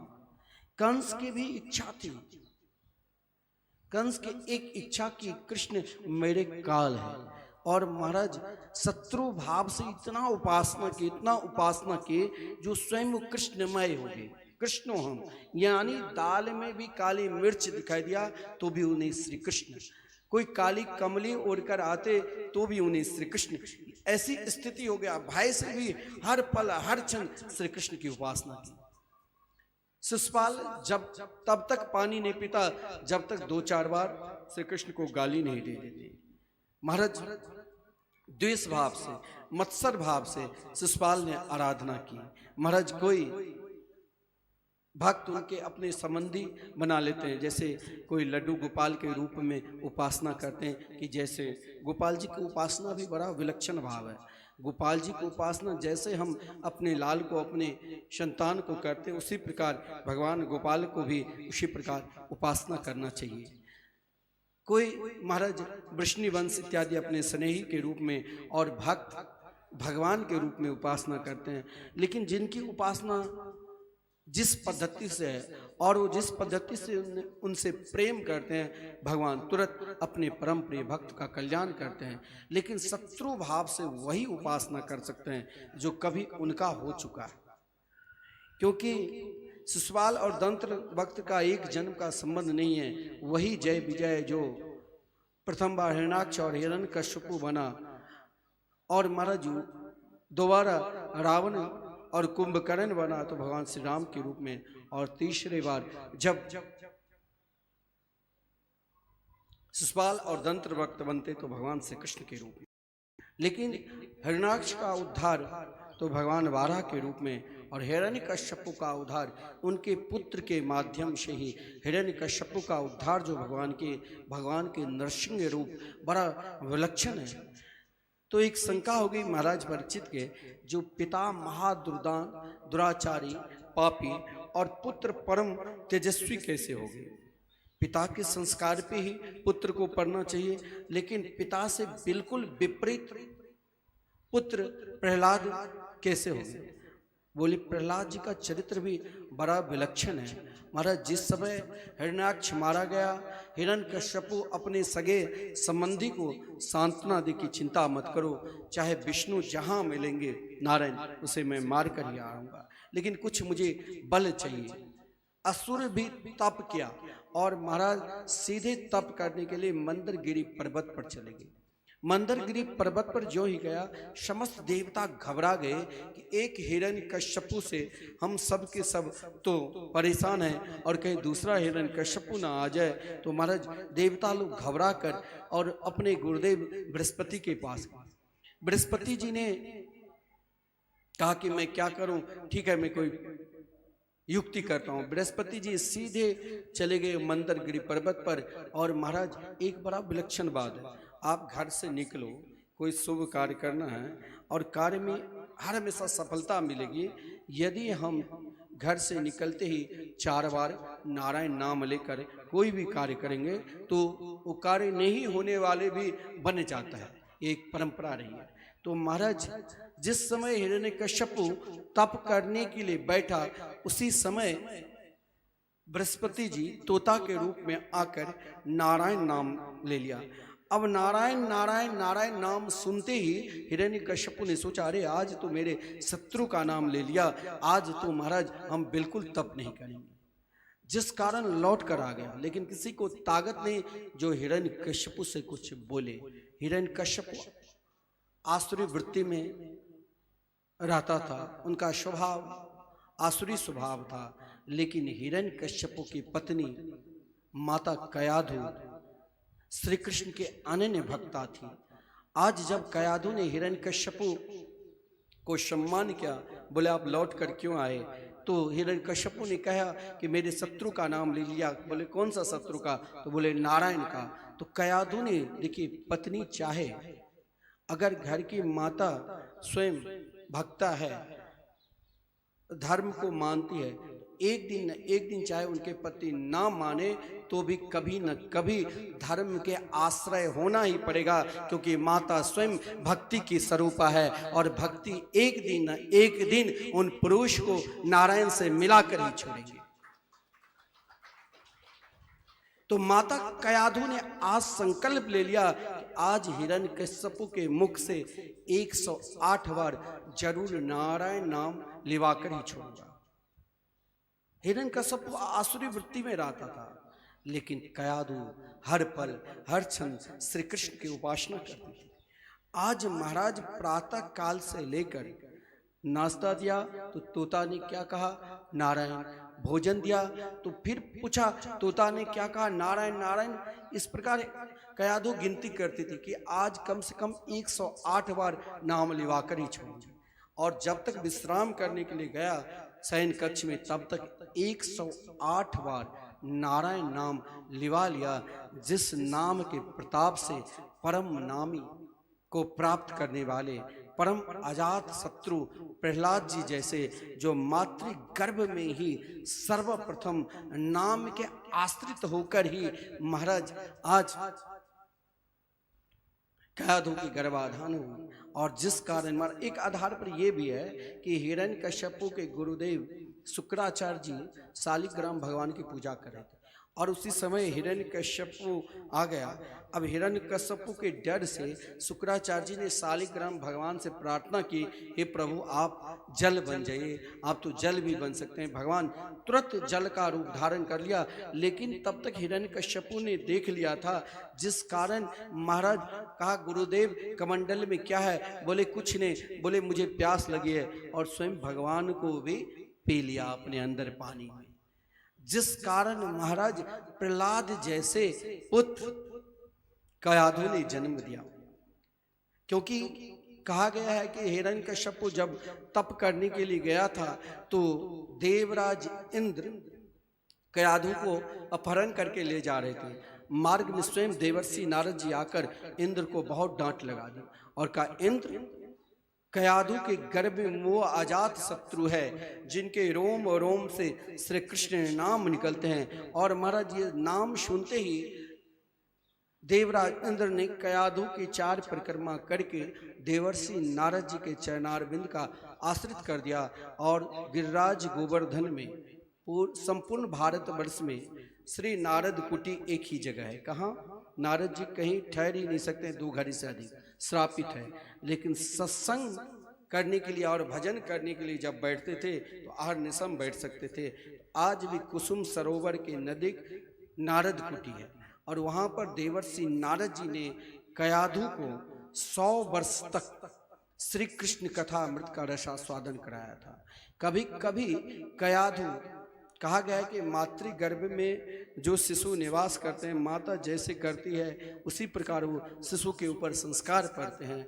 महाराज कयाधु कभी कभी सो जाती थी, लेकिन उन गर्भस्थ शिशु स्वयं देवर्षि नारद जी के वचन सुनकर हाँ हाँ भरता था, मानो श्री कृष्ण कथा उसने माता के गर्भ में ही श्रवण कर लिया। इधर हिरण्यकश्यपु जब तप करके लौटे और महाराज ब्रह्मा जी से अनेक वरदान प्राप्त करके लौटे, तो उस समय महाराज देवर्षि नारद जी ने कयाधु को वचन दे दिया था, जब हिरण्यकश्यपु लौटेंगे तब ये बालक जन्म लेगा। और आज योग बल के द्वारा जब प्रहलाद जी जन्म लिया तो महाराज हिरण्यकश्यपु के हृदय में इतनी प्रसन्नता हुई। प्रहलाद को देखकर सोचा, प्रहलाद के लिए कहीं मैं बाहर नहीं भेजूंगा पढ़ने के लिए। घर के बगल में ही शुक्राचार्य जी के पुत्र संड और अमर्क से कहा कि आप यहीं मेरे पुत्र को पढ़ाओ। लेकिन संड और अमर्क जो प्रहलाद जी की शिक्षा दी वो महाराज आसुरी प्रवृत्ति की शिक्षा, आसुरी प्रवृत्ति की शिक्षा उसे कहा गया जो बिल्कुल धर्म विरुद्ध आचरण करावे, जो धर्म को ना माने, जो भगवान को ना माने, वही आसुरी प्रवृत्ति की शिक्षा है। लेकिन प्रहलाद कभी आसुरी प्रवृत्ति की शिक्षा नहीं ग्रहण किया, क्योंकि प्रहलाद जी बाल्यावस्था में ही अपने गुरुदेव से श्री कृष्ण नाम का मंत्र ले लिया था, जिस कारण प्रहलाद जी के हर स्थिति में, हर परिस्थिति में श्री कृष्ण नाम लेते थे। क्योंकि प्रहलाद के ऊपर वो ग्रह लग चुका था जिन ग्रह को कोई उतार ही नहीं सकते। कृष्ण ग्रह कृतात्मा, यानी हर पल हर क्षण प्रहलाद जी अब कभी कभी तो रोने लग जाते, हे मेरे गोविंद मेरे ऊपर कब कृपा करोगे। और रोते रोते इसीलिए रोता कि प्रभु आप कब कृपा करोगे। कभी कभी भगवान के रूप देखकर हंसने लग जाते कि आपने बहुत बड़ी कृपा की जो मुझे मानव शरीर दिया। और कभी कभी भगवान की झांकी सामने देखता तो नाचने लग जाते थे। ये प्रहलाद की स्थिति हो जाती थी। संड और अमर्क नहीं पहचान पाते थे, लेकिन आज प्रहलाद 5वीं क्लास में प्रथम श्रेणी में जब पास हुआ तो उनके गुरुदेव लब्धांक लेकर जब कयाधु को दिया, कयाधु के हृदय में बहुत प्रसन्नता हुई और अपने पुत्र को सजा दिया, बोले जाओ पिता से आशीर्वाद लेकर आओ। लेकिन यहाँ एक ही चर्चा चल रही थी कि हिरण्यकश्यपु के भाई से महाराज कहा गया है कि सब हिरण्यकश्यपु को भगवान मानने लग गए और स्वयं भगवान भी उनके हृदय में छुप गए थे। और आज जब प्रहलाद जी आया तो सभा में एक ही चर्चा चल रही थी कि देखो हिरण्यकश्यप को घर में स्वयं आदर नहीं मिल रहा है तो बाहर क्या मिलेगा। स्वयं उनके पुत्र कभी उन्हें भगवान नहीं माना। आज जब प्रहलाद जी गए अपने पिता के चरणों में प्रणाम किया तो महाराज हिरण्यकश्यप के हृदय में बहुत प्रसन्नता हुई और 2 प्रकार के प्रश्न कर दिया कि पुत्र ये बताओ तुमने गुरुकुल में क्या पढ़ा और स्वयं को अपने जीवन में क्या उतारा। हर व्यक्ति को यही जीवन में हमें क्या उतारना चाहिए। प्रहलाद जी ने कहा गुरुकुल में आप ही पढ़ा, गुरुदेव ने पढ़ा, आप ही ब्रह्मा हो, आप ही विष्णु, आप ही महेश हो, तीनों देव आप में ही विराजमान। सब ताली बजाने लग गए। अब तो प्रहलाद मान लिए। लेकिन जब कहा पिताश्री अब मेरे जीवन का अनुभव सुनो, जो ही अनुभव के विषय में कहा तो महाराज बहुत धिक्कारा हिरण्यकश्यपों को और एक ही शब्द कहा कि आप जहां भाग रहे हो वहां मत भागो। हित्वात्म पातम गृहमंद कूपम वनम गतो यद धरिमाश्रयेत। प्रहलाद जी ने क्या कहा कि पिताश्री कभी भी व्यक्ति को अपने अभिमान में अपने देह का ही अभिमान नहीं कर लेना चाहिए कि हम ही सर्वोपरि है। इन देह का अभिमान को छोड़कर जो केवल देह का ही अभिमान कर लेता है, उनकी गति कैसे होती है? जैसे मरवाड़ प्रांत में बड़े बड़े कुआं हैं जो महाराज ऊंट के द्वारा पानी निकाला जाता है, अंधकार ही अंधकार रहता है। मरवाड़ के कुएं की तरह अंधकार ही अंधकार, जब शाम में सूर्य की रोशनी पड़ती है तब पानी दिखाई देता है। उसी प्रकार जो केवल अपनी ही सत्ता पर विश्वास करता है और भगवान की सत्ता को सदा नकारते रहते हैं कि हमने जो कुछ किया है अपने बल से, भगवान ने हमारे लिए कुछ नहीं किया है, तो समझ लो कि उस स्वयं को अंधकार रूपी कुआं में गिर रहा है। और प्रहलाद जी ने कहा कि हम एक उपाय आपको बता देते हैं, जिन उपाय से और काली कमली वाले जो सबके मित्र है, जिन उपाय से सबका कल्याण होगा, उनकी शरण में जाओ। तो क्या? तो वनम गतो यद धरी माश्रेता, जाओ जंगल, और जंगल में जाकर मेरे प्रभु की आराधना करना। अगर मेरे प्रभु, क्योंकि देखिए युक्ति भी बता दिया, प्रहलाद जी अपने पिता के ऊपर बहुत बड़ी कृपा की, लेकिन हिरण्यकश्यपु जैसे अभिमानी नहीं समझ पाया। हिरण्यकश्यपु जैसे अभिमानी, तो महाराज बस हिरण्यकश्यपु जैसे अभिमानी को प्रहलाद जी ने केवल बन जाने का ही आज्ञा नहीं दिया, बल्कि प्रहलाद जी ने हिरण्यकश्यपु को उपदेश भी दिया और कहा, नवदा भक्ति के उपदेश दिया और कहा, श्रवणम कीर्तनम विष्णु स्मरणम पाद सेवनम अर्चनम वंदनम दास्यम सख्यमात्मनिवेदनम। प्रहलाद जी ने अपने पिता को केवल यही नहीं कहा कि आप अंधकार रूपी कुआं में मत गिरो, अपने देह का अभिमान छोड़ो और इन देह का अभिमान छोड़कर चले जाओ वृंदावन, और वृंदावन में किसी साधु संत महापुरुष के चरणार बिंद के आश्रित होकर जीवन का नवधा भक्ति अपनाना। नवधा भक्ति, यदि हम जीवन में एक भी भक्ति को अपने जीवन में आचरण कर लिया, श्रवणम, जो करते करो, लेकिन भगवान की कथा सदा श्रवण करते रहो। हर स्थिति में, हर परिस्थिति में महाराज परीक्षित को यदि भगवान मिले तो एकमात्र कथा श्रवण से। कीर्तन भी ऐसा करो। प्रहलाद जी के अपने कीर्तन में यह विश्वास था, जो महाराज जिस समय भगवान नरसिंह के रूप में अवतार लेते हैं, 24 अवतारों में एक नरसिंह अवतार ही है, जहां माता पिता की प्रतीक्षा नहीं की, भक्त के वचन को सत्य करने के लिए भगवान ने जड़ से प्रकट हो गए। कीर्तन भी करना है तो प्रहलाद की तरह करो और भगवान पर पूर्ण रूप से विश्वास लेकर कीर्तन करो और उन्हें पुकारो, हे मेरे गोविंद, हे मेरे गोपाल, आप ही हमारे हो। महाराज स्मरण भी करो उन के समान, किनके समान? ब्रजांगनाएं, ब्रज की गोपी जब महाराज दही बेचने के लिए जाती है तो कृष्ण प्रेम में ऐसे विभोर हो जाती है, जो महाराज स्वयं कृष्ण को ही बेचने लग जाती। ऐसा स्मरण करो। पाद सेवनम, यदि सेवा भाव भी करना है तो लक्ष्मी के तरह करो। लक्ष्मी जब सेवा करती है भगवान नारायण के तो कहीं कष्ट न हो जाए, तो महाराज पैर जो दबाती है केवल अपने तेज के द्वारा, कहीं हमारे कठोर हाथ मेरे प्रभु के सुकोमल चरणार बिंद को तकलीफ न दे। सेवा भाव रखना है तो लक्ष्मी की तरह।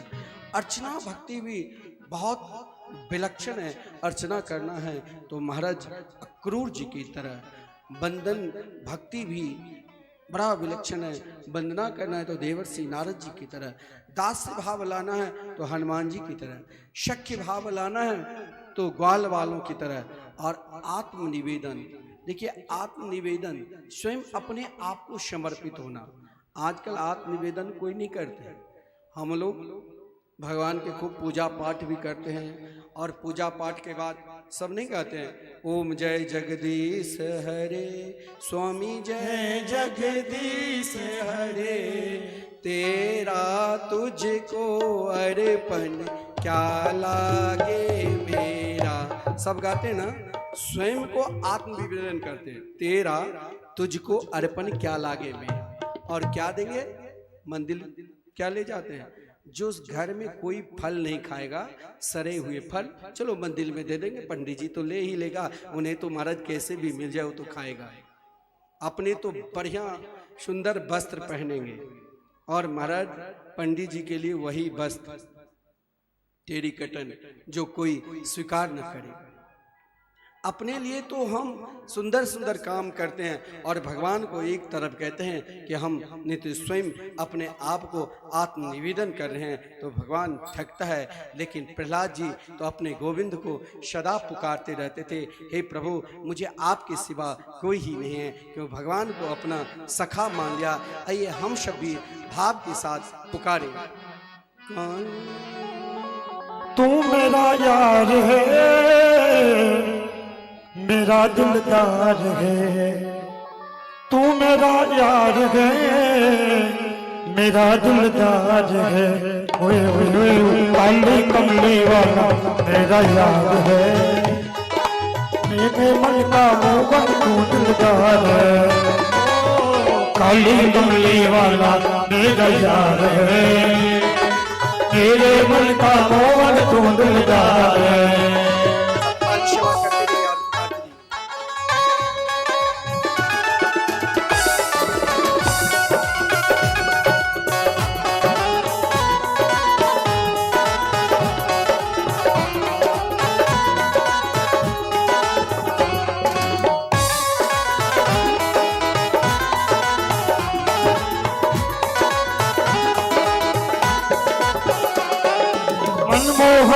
तेरा दीवाना गाँव बस में यही तराना, गाँव बस में यही तराना, गाँव बस में यही तराना, ये मनमोहन में तेरा दीवाना गाँव बस में यही तराना, गाँव बस में यही।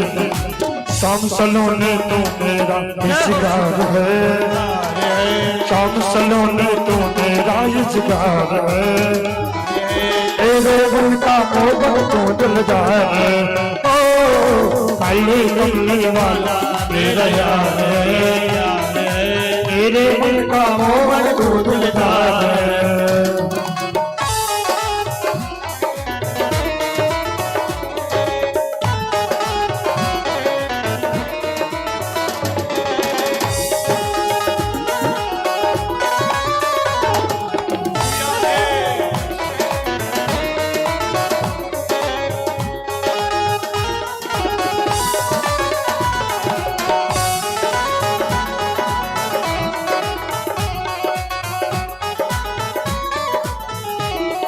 प्रहलाद जी बड़े आनंद के साथ पुकारते हुए, महाराज जिनके अंदर एकमात्र विश्वास था कि मेरे जीवन में एकमात्र मेरे गोविंद है, जिस कारण महाराज हिरण्यकश्यपु ने प्रहलाद जी को बहुत कष्ट भी दिया।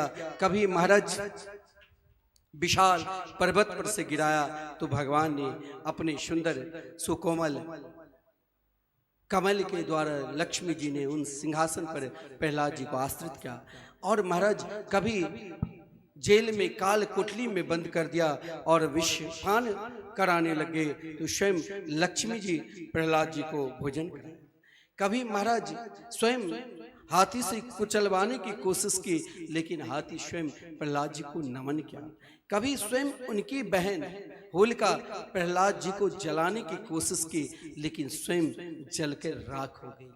और कभी अपने तांत्र विद्या के जो भगवान के चरणार बिंद के आश्रित है, उन्हें कभी भी तंत्र मंत्र पर विश्वास करना भी नहीं चाहिए, क्योंकि एक बार यदि हमने कृष्ण नाम ले लिया तो वहां किसी तांत्रिक की ताकत नहीं है आप पर कोई तंत्र मंत्र कर सकता है।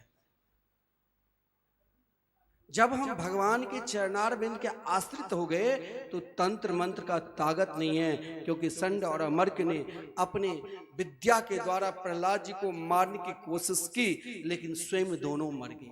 कुछ तंत्र नहीं चला, क्योंकि प्रहलाद जी के जीवन में एकमात्र श्री कृष्ण थे। चारों तरफ उन्हें तो मात्र श्री कृष्ण ही कृष्ण दिखाई देती थी। और महाराज स्वयं संड और अमर मर गए, लेकिन प्रहलाद इतने दयालु कृपालु जो कहा कि हे प्रभु ये मेरे गुरुदेव है, चाहे इनके आचरण जैसे हो आप इन्हें तुरंत महाराज जीवित कर दो। प्रहलाद जी इतने दयालु थे जो जीवित कर दिया। महाराज स्वयं को हिरण्यकश्यपु की सत्ता कहीं प्रहलाद लग काम नहीं किया। अंत में हिरण्यकश्यपु पुनः प्रहलाद को गुरुकुल ही भेज दिया। लेकिन अब प्रहलाद जी के प्रभाव केवल असुर लोक में ही नहीं, उन नन्हे नन्हे छोटे छोटे गुरु असुर बालकों ने भी प्रहलाद जी को मान लिए। और महाराज एक दिन जब गुरुकुल में, महाराज आज रविवार के दिन था, सब दोनों गुरुदेव संड और अमर कहीं चले गए थे। नन्हे नन्हे छोटे छोटे बालक जहां प्रहलाद जी को संड और अमर ने रस्सी में बांध दिया था। और महाराज शब का प्रहलाद चलो मेरे साथ खेलने के लिए। बोले नहीं, यदि खेलना है तो मैं जैसा कहूं वैसा करना पड़ेगा। बोले कैसा? तो देखिए प्रहलाद ने उन छोटे छोटे बालकों को क्या उपदेश दिया। एक बालक ने कहा कि प्रहलाद अभी भजन पूजन करने का समय नहीं है, अभी तो खेल कूदने का समय है। लेकिन प्रहलाद जी ने कहा कौमार आचरित प्राज्ञो धर्मान भगवता निह दुर्लभम मानुषम जन्म तदप्य ध्रुव मर्थदम। ये मानव शरीर अति दुर्लभ है। 2,98,00,000,000 जन्म के बाद ये मानव शरीर मिलता है। इन मानव शरीर को सार्थक के लिए हमें बाल्य कुमार आचरित प्राज्ञो, बाल्य अवस्था से ही भगवान की कथा श्रवण करना चाहिए, सत्संग में जाना चाहिए, कीर्तन करना चाहिए, स्मरण करना चाहिए। बाल्य अवस्था से ही हमें भगवान की पूजा पाठ करना चाहिए। एक गुरु असुर बालकों ने कहा प्रहलाद भगवान की भजन करने से जीवन क्या किसी को बदला है? बोले हाँ। तस्मात् सर्वेषु भूतेषु दयाम कुरुते सौहृदम आश्रम भावमुन्मुच्य यातुष्यत्य धोक्षज। प्रहलाद जी ने उन असुर बालकों की बहुत विलक्षण, जब ब्रह्मा जी ने सृष्टि के विस्तार की तो भगवान के पास सर्वप्रथम देवता गया, असुर गया और मनुष्य भी गया कि भगवान कोई ऐसा आधार शक्ति हमें दो ताकि हम अपने जीवन को आगे बढ़ावें। इधर प्रहलाद ने उन असुर बालकों के से यही कहा तस्मात् सर्वेषु भूतेषु दयाम कुरुते सौहृदम, समस्त प्राणियों के ऊपर दया भाव लाओ। तो महाराज देवता को भी 2 अक्षर दिया और भगवान नारायण ने असुर को भी 2 अक्षर दिया और मनुष्य को भी 2 अक्षर दिया। लेकिन जिस मंत्र को हम जाप कर रहे हैं उन मंत्र का यदि अर्थ मुझे ज्ञात नहीं होता है तो मंत्र जापने में मन नहीं लगता है। व्यग्र चितो हतो जब, फिर व्यग्रता आ जाती है। लेकिन सब भगवान के पास गए। देवता ने कहा 2 अक्षर हमें क्यों दिया? बोले 2 अक्षर इसीलिए दिया सदा अपने इंद्रियों को जो व्यक्ति दमन करके रखता है उसे हम भगवान मिलते हैं। महाराज जब असुर गया तो उससे पहले मनुष्य चला गया। मनुष्य भगवान ने कहा तुम्हें 2 अक्षर इसीलिए दिया, जो संपत्ति है तो दान करो, दान से धन नहीं घटता है। और असुर जब गया, असुर से कहा तस्मात् सर्वेषु भूतेषु दयाम कुरुते सौहृदम, समस्त प्राणियों के ऊपर दया भाव लाना। महाराज ये बात ज्यों ही कहा उन असुर बालकों से तो प्रहलाद कि वचन सुनकर, वाणी सुनकर सब गदगद हो गए। बोले प्रहलाद आज आप हमें जैसे कहोगे वैसे हम सब करेंगे। प्रहलाद जी ने कहा आज हम सब नगर कीर्तन करेंगे। जब उन असुर बालकों के साथ प्रहलाद ने नगर कीर्तन किया और सबसे कहा इस संसार से पार हमारे कन्हैया ही लगा सकते हैं, सवरिया ही लगा सकते हैं। महाराज आज प्रहलाद जी के साथ सब बड़े आनंद के साथ कीर्तन गा रहे हैं और प्रहलाद पुकार रहे हैं। उनके साथ समस्त भक्त भी पुकार रहे हैं। चाहे आज गुरु पुत्र भी आया, लेकिन जिस समय प्रहलाद जी कीर्तन गा रहे हैं और महाराज पुकार रहे हैं उस समय प्रहलाद जी के साथ हम लोग भी भाव के साथ ताली बजाते हुए, झूमते हुए यही प्रार्थना करें क्या? शबरिया ले चल पल्ली भार समरिया ले चल पल्ले पार, संवरिया ले चल पल्ले पार, संवरिया ले चल पल्ले पार।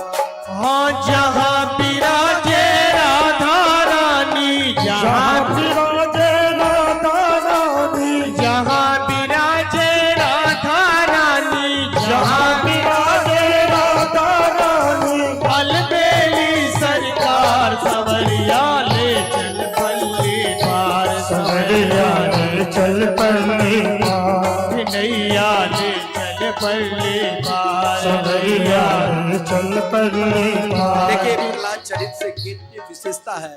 जो महाराज हमारे भी संत जी पधारे हैं, उनकी भी कथा और ये बड़ा विलक्षण, तो इनके दर्शन करते हुए, क्योंकि प्रहलाद चरित्र बड़ा विलक्षण है, हम सब भाव के साथ ठाकुर जी को पुकारे और यही प्रार्थना करें।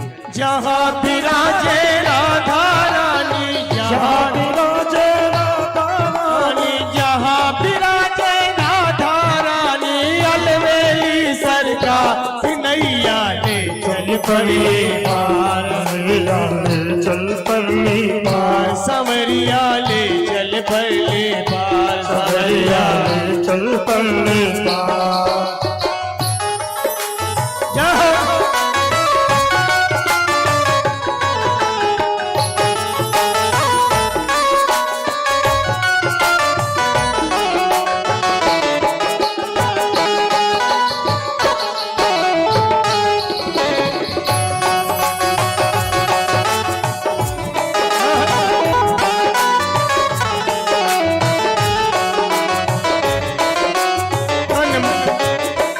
तन मन धन सब तेरे अर्पण, तन मन धन सब तेरे अर्पण, बुद्धि सहित सब तेरे अर्पण, बुद्धि सहित मन तेरे अर्पण, ये जीवन भी तेरे अर्पण, ये जीवन भी तेरे अर्पण, तेरे चरणों की मैं दासी, मेरे चरणों की दासी, मैं तेरे चरणों की दासी, तू मेरा प्राण आधार, संवरिया ले चल पल्ले पार, संवरिया ले चल पल्ले पार, नैया ले चल पल्ले पार।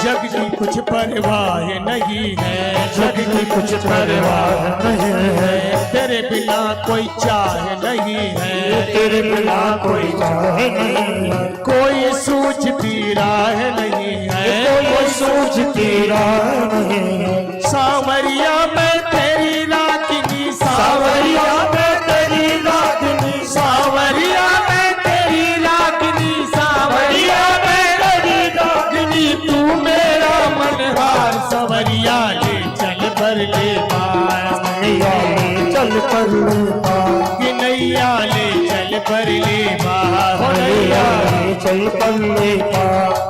हाँ जहाँ विराजे राधा रानी, जहाँ विराजे ओ जहाँ विराजे राधा रानी, अलबेली सरकार, नैया ले चल पल्ले पार, संवरिया ले चल पल्ले पार।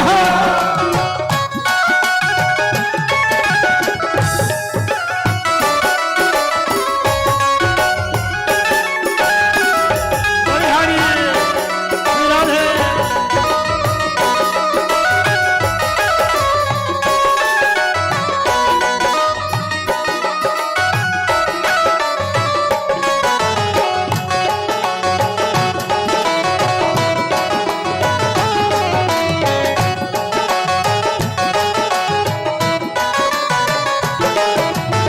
फूल की कान लुटा बैठी हूँ, फूल की कान लुटा बैठी हूँ, लज्जा मान गवा बैठी हूँ, लज्जा मान गवा बैठी हूँ, अपना आप लुटा बैठी हूँ, अपना आप लुटा बैठी हूँ, बहुत हुई अब हार गई मैं, बहुत हुई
धन जहाँ बरस रहा है, आनंद धन जहाँ बरस रहा है। ये पत्ता पत्ता बरस रहा है, पत्ता बरस रहा है। हरि बेचारा तरस रहा है, हरि बेचारा बरस रहा है। मेरे माझी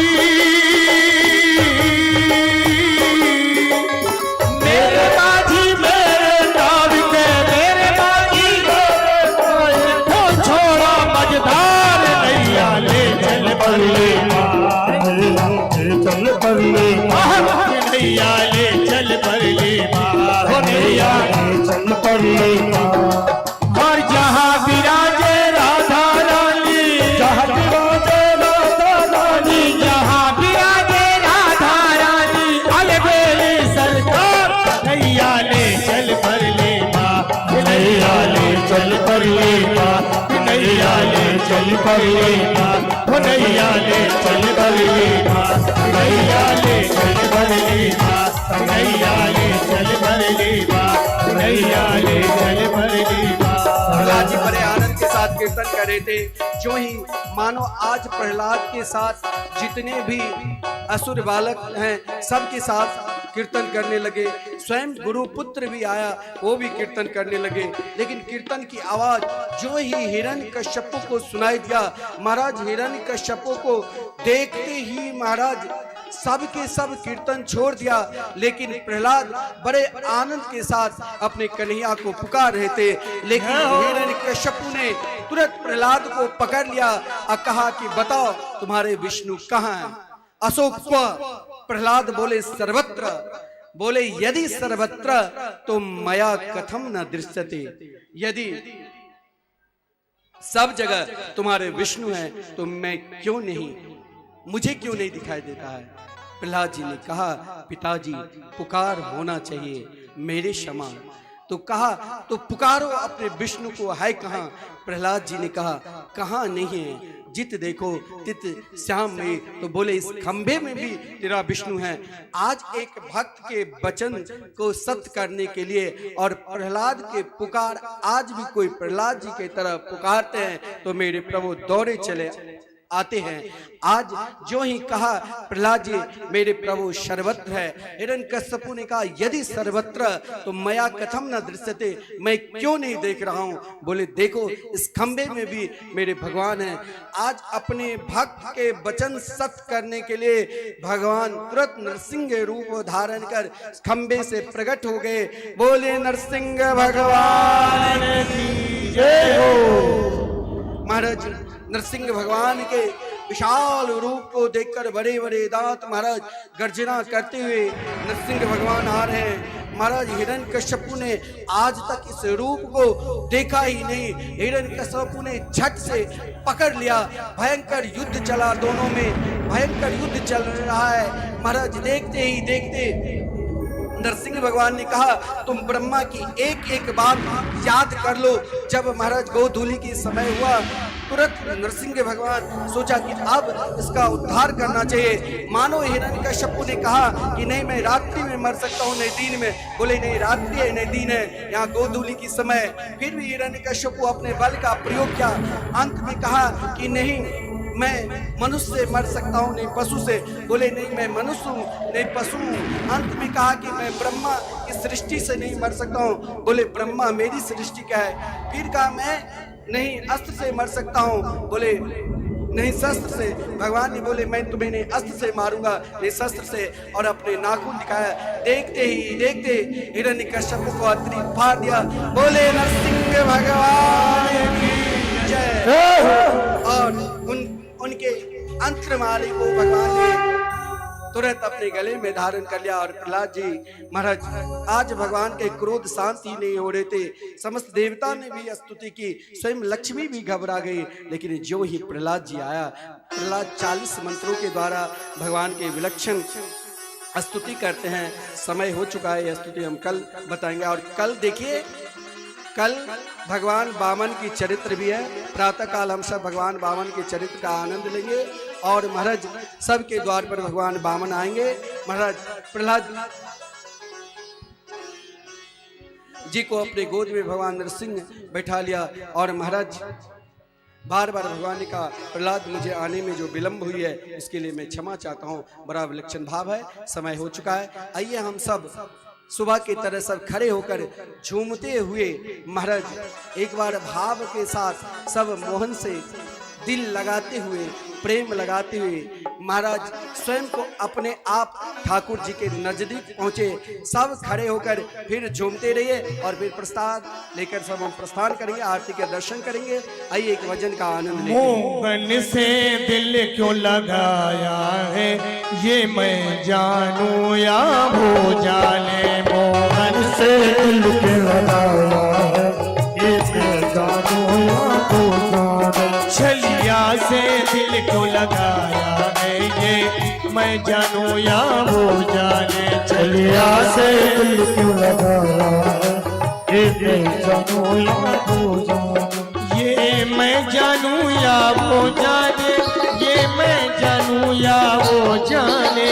ये मैं जानूं या वो जाने, ये मैं जानूं या वो जाने।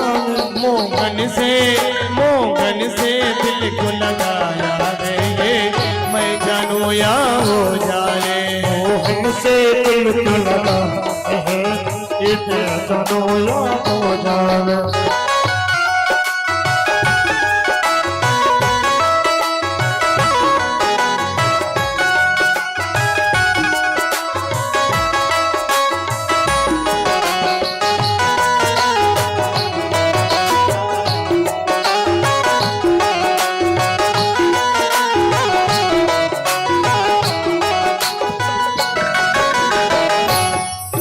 हर बात निराली है उसकी, हर बात में है एक टेढ़ापन। हर बात निराली है उसकी, हर बात में है एक टेढ़ापन। हर बात निराली है उसकी, हर बात में है एक टेढ़ापन। हर बात निराली है उसकी, हर बात में है एक टेढ़ापन। टेढ़े पे हो, टेढ़े पे हो आया है ये मैं जानूं या वो जाने। तेरे पे दिल को आया ये मैं जानूं क्या वो जाने। छलिया से दिल को लगाया है ये,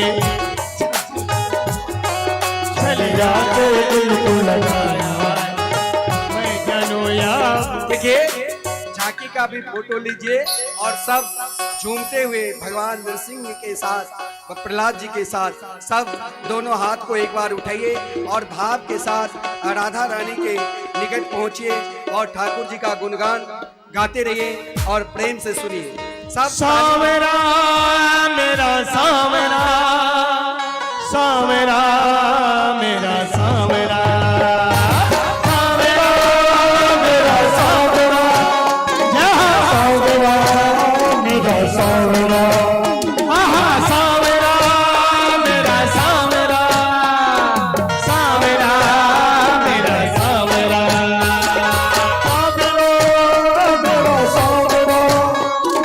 सावरा मेरा सावरा। लूट कर ले गया दिल जी गए, सावरा जादूगर लूट कर ले गया दिल गए ये सावरा जादूगर।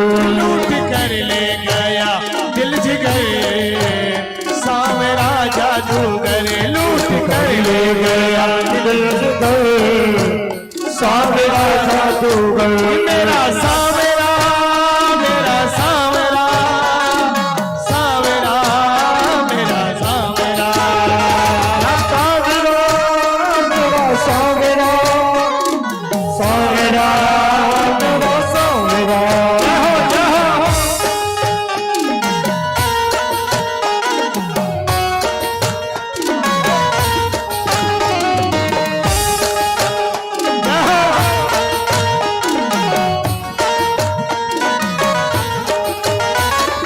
मैं तो गई यमुना में भरने को पानी, मैं तो गई यमुना पे भरने को पानी।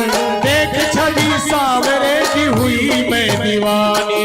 एक छवि सावरे की हुई मैं दीवानी। उसने मारी जो, उसने मारी जो तेरी नजर, सावरा जादूगर उसने मारी जो छोटी छीन से सावरा जादू लूट कर ले गया दिल जी गए सावरा जादूगर लूट कर ले गया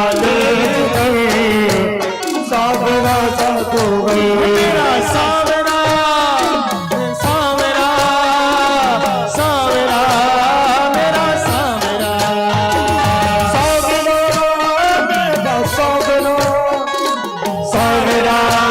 मेरा सावरा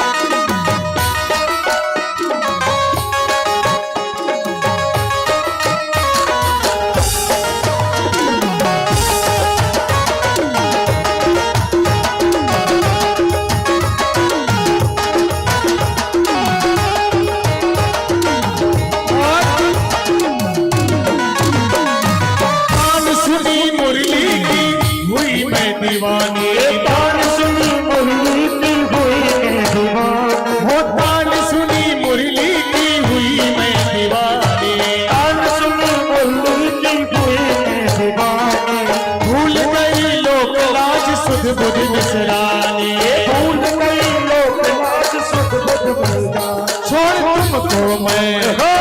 तुमको मैं जाऊं किधर सावरा जादूगर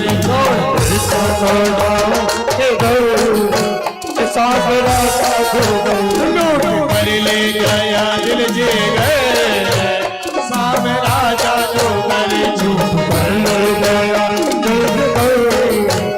सावरा जादूगर मेरा सावरा मेरा सावरा सावरा मेरा सावरा सावरा मेरा सावरा सावरा मेरा सावरा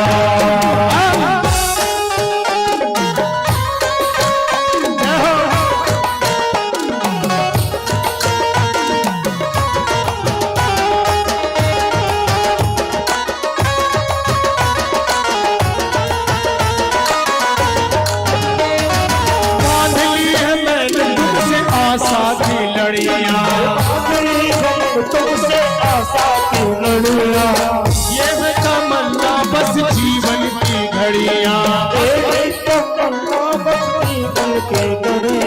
चरणों में जाए गुजर सावरा जादूगर तेरे चरणों में जाए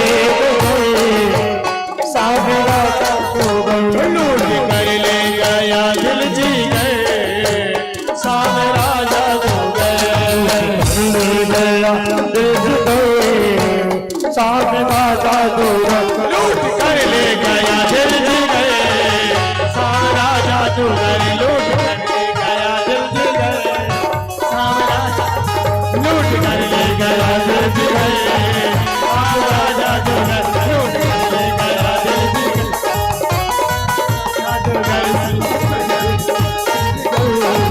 सावरा जादूगर सावरा जादूगर सावरा जादूगर भगवान जी। आइए अब हम सब आरती के दर्शन करेंगे। बोले श्रीमद् भागवत महापुराण की जय, श्री सुखदेव जी महाराज की जय, श्री गंगा महारानी की जय, श्री हनुमान जी महाराज की जय, जय जय श्री राधे, जय जय श्री राधे। आइए आरती के लिए मुख्य यजमान ऊपर जा जाएं और 2 लाइन लगा लें, 3 लाइन लगा लें, सबको आरती का मौका मिलेगा। 2 आरती गाई जाएंगी। और देखिए कल जो है वामन जन्मोत्सव, श्री राम जन्मोत्सव और शाम के इसी समय कृष्ण जन्मोत्सव कराएंगे, लेकिन नंद उत्सव जो मनाएंगे हम परसों। प्रथम सत्र में। नंदोत्सव परसों मनाया जाएगा, लेकिन जन्म कल ही होगा भगवान का। तो कल भगवान मथुरा से गोकुल जाएंगे, लेकिन उत्सव परसों मनाएंगे। और देखिए, कई भक्त लोग हमसे पूछ रहे थे कि महाराज श्री दीक्षा देते हैं कि नहीं देते।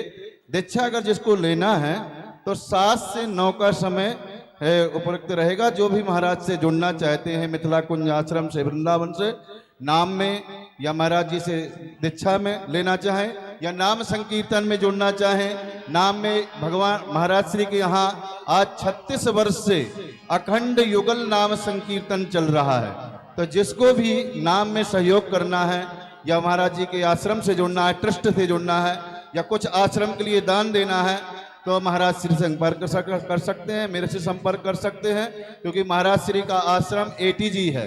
जो भी आप वहां पर देंगे वो कर मुक्त होगा, टैक्स मुक्त होगा।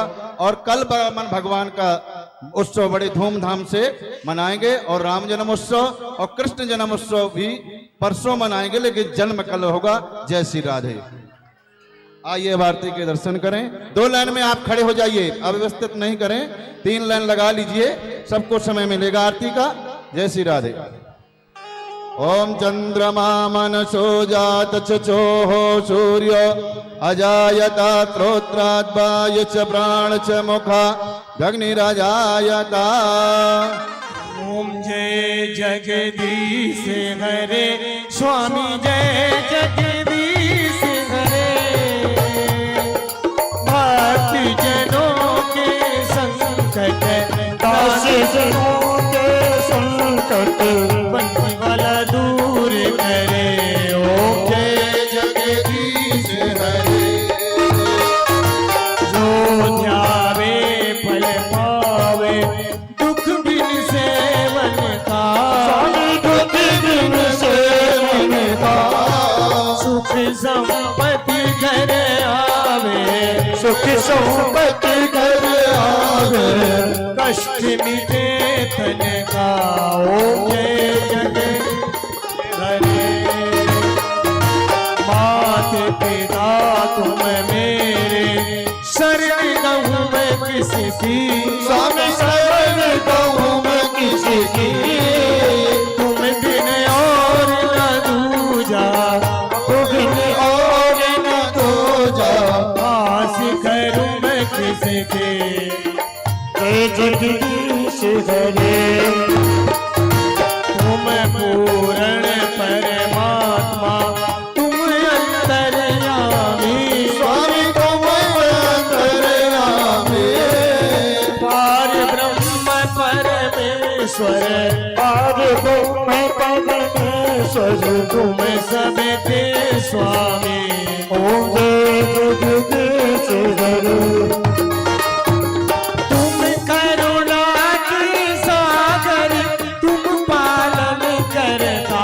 स्वामी तुम पालन करता। मैं मूर्ख कल कामी, मैं देवक तुम स्वामी। कृपा करो भरता। ओम जय जगदीश हरे। तुम गोए के अगोचर, सबके प्राणपति। स्वामी सबके प्राणपति। स्वामी सबकी प्राणपति। स्वामी सबके प्राणपति। इस विधि मिलूं दया मैं, सिद्ध दिलो दया मैं। तुमको मैं कुमति। ओम जय जगदीश हरे। दीन बंधु दुख हरता, तुम ठाकुर मेरे। स्वामी तुम ठाकुर मेरे। अपने हाथ उठाओ, अपने शरण लगाओ। द्वार पड़ा तेरे। ओम जय जगदीश हरे। विषय विकार मिटाओ, पाप हरो देवा। स्वामी पाप हरो देवा। श्रद्धा भक्ति बढ़ाओ, श्रद्धा प्रेम बढ़ाओ।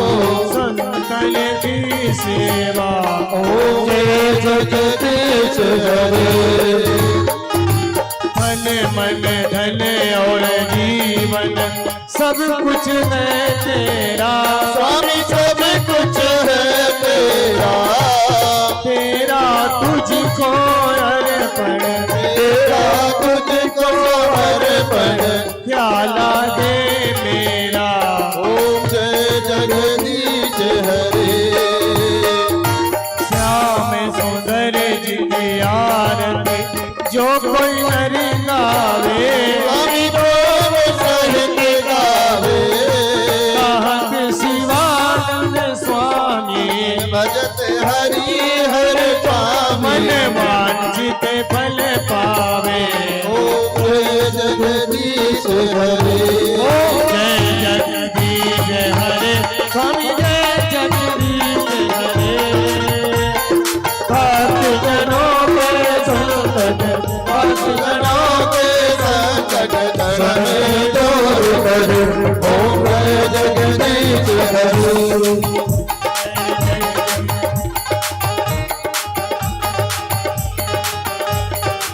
बाके भी घरी तेरी आरती गाऊं, बाके भी हरि तेरी आरती गाऊं, वे गिरधर तेरी आरती गाऊं।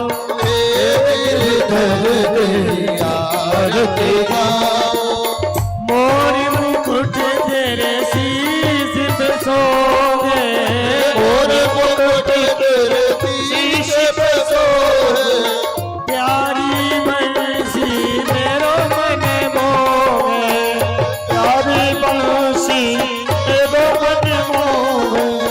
देख छवि बलिहारी जाओ, बाके बिहारी के आरती गाऊं, चरणों से निकली है गंगा प्यारी, चरणों से निकली है गंगा प्यारी, पावन करती दुनिया सारी, पावन करती दुनिया सारी, उन चरणों पे मैं शीश नवाऊं। बाके बिहारी के आरती गाऊं, श्री हरिदास के प्यारे तुम हो, श्री हरिदास के प्यारे तुम हो, मेरे मोहन जीवन धन हो, तेरे मोहन जीवन धन हो।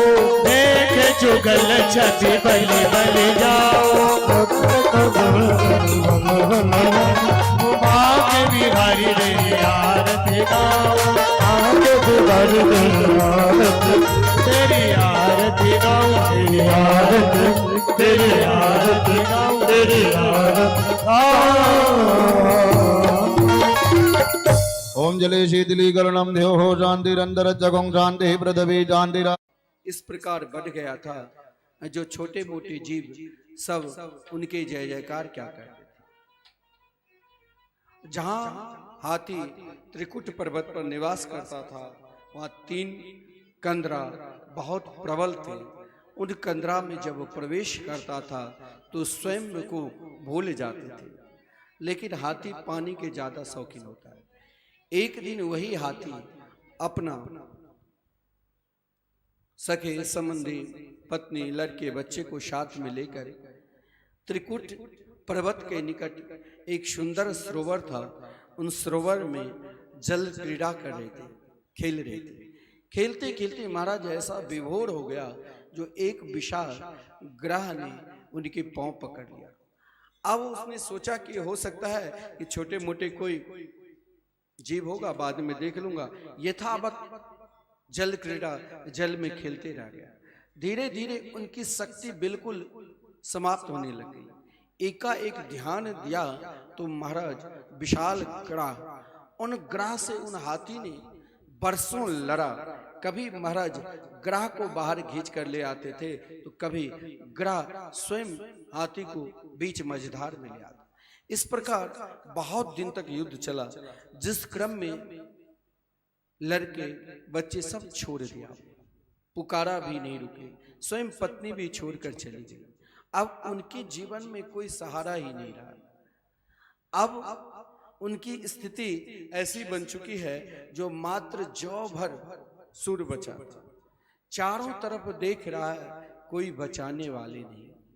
समस्त देवता भी अपने अपने विमान पर विराजमान है कि हाथी एक बार मेरा नाम ले ले, मैं तुरंत से रक्षा करूं।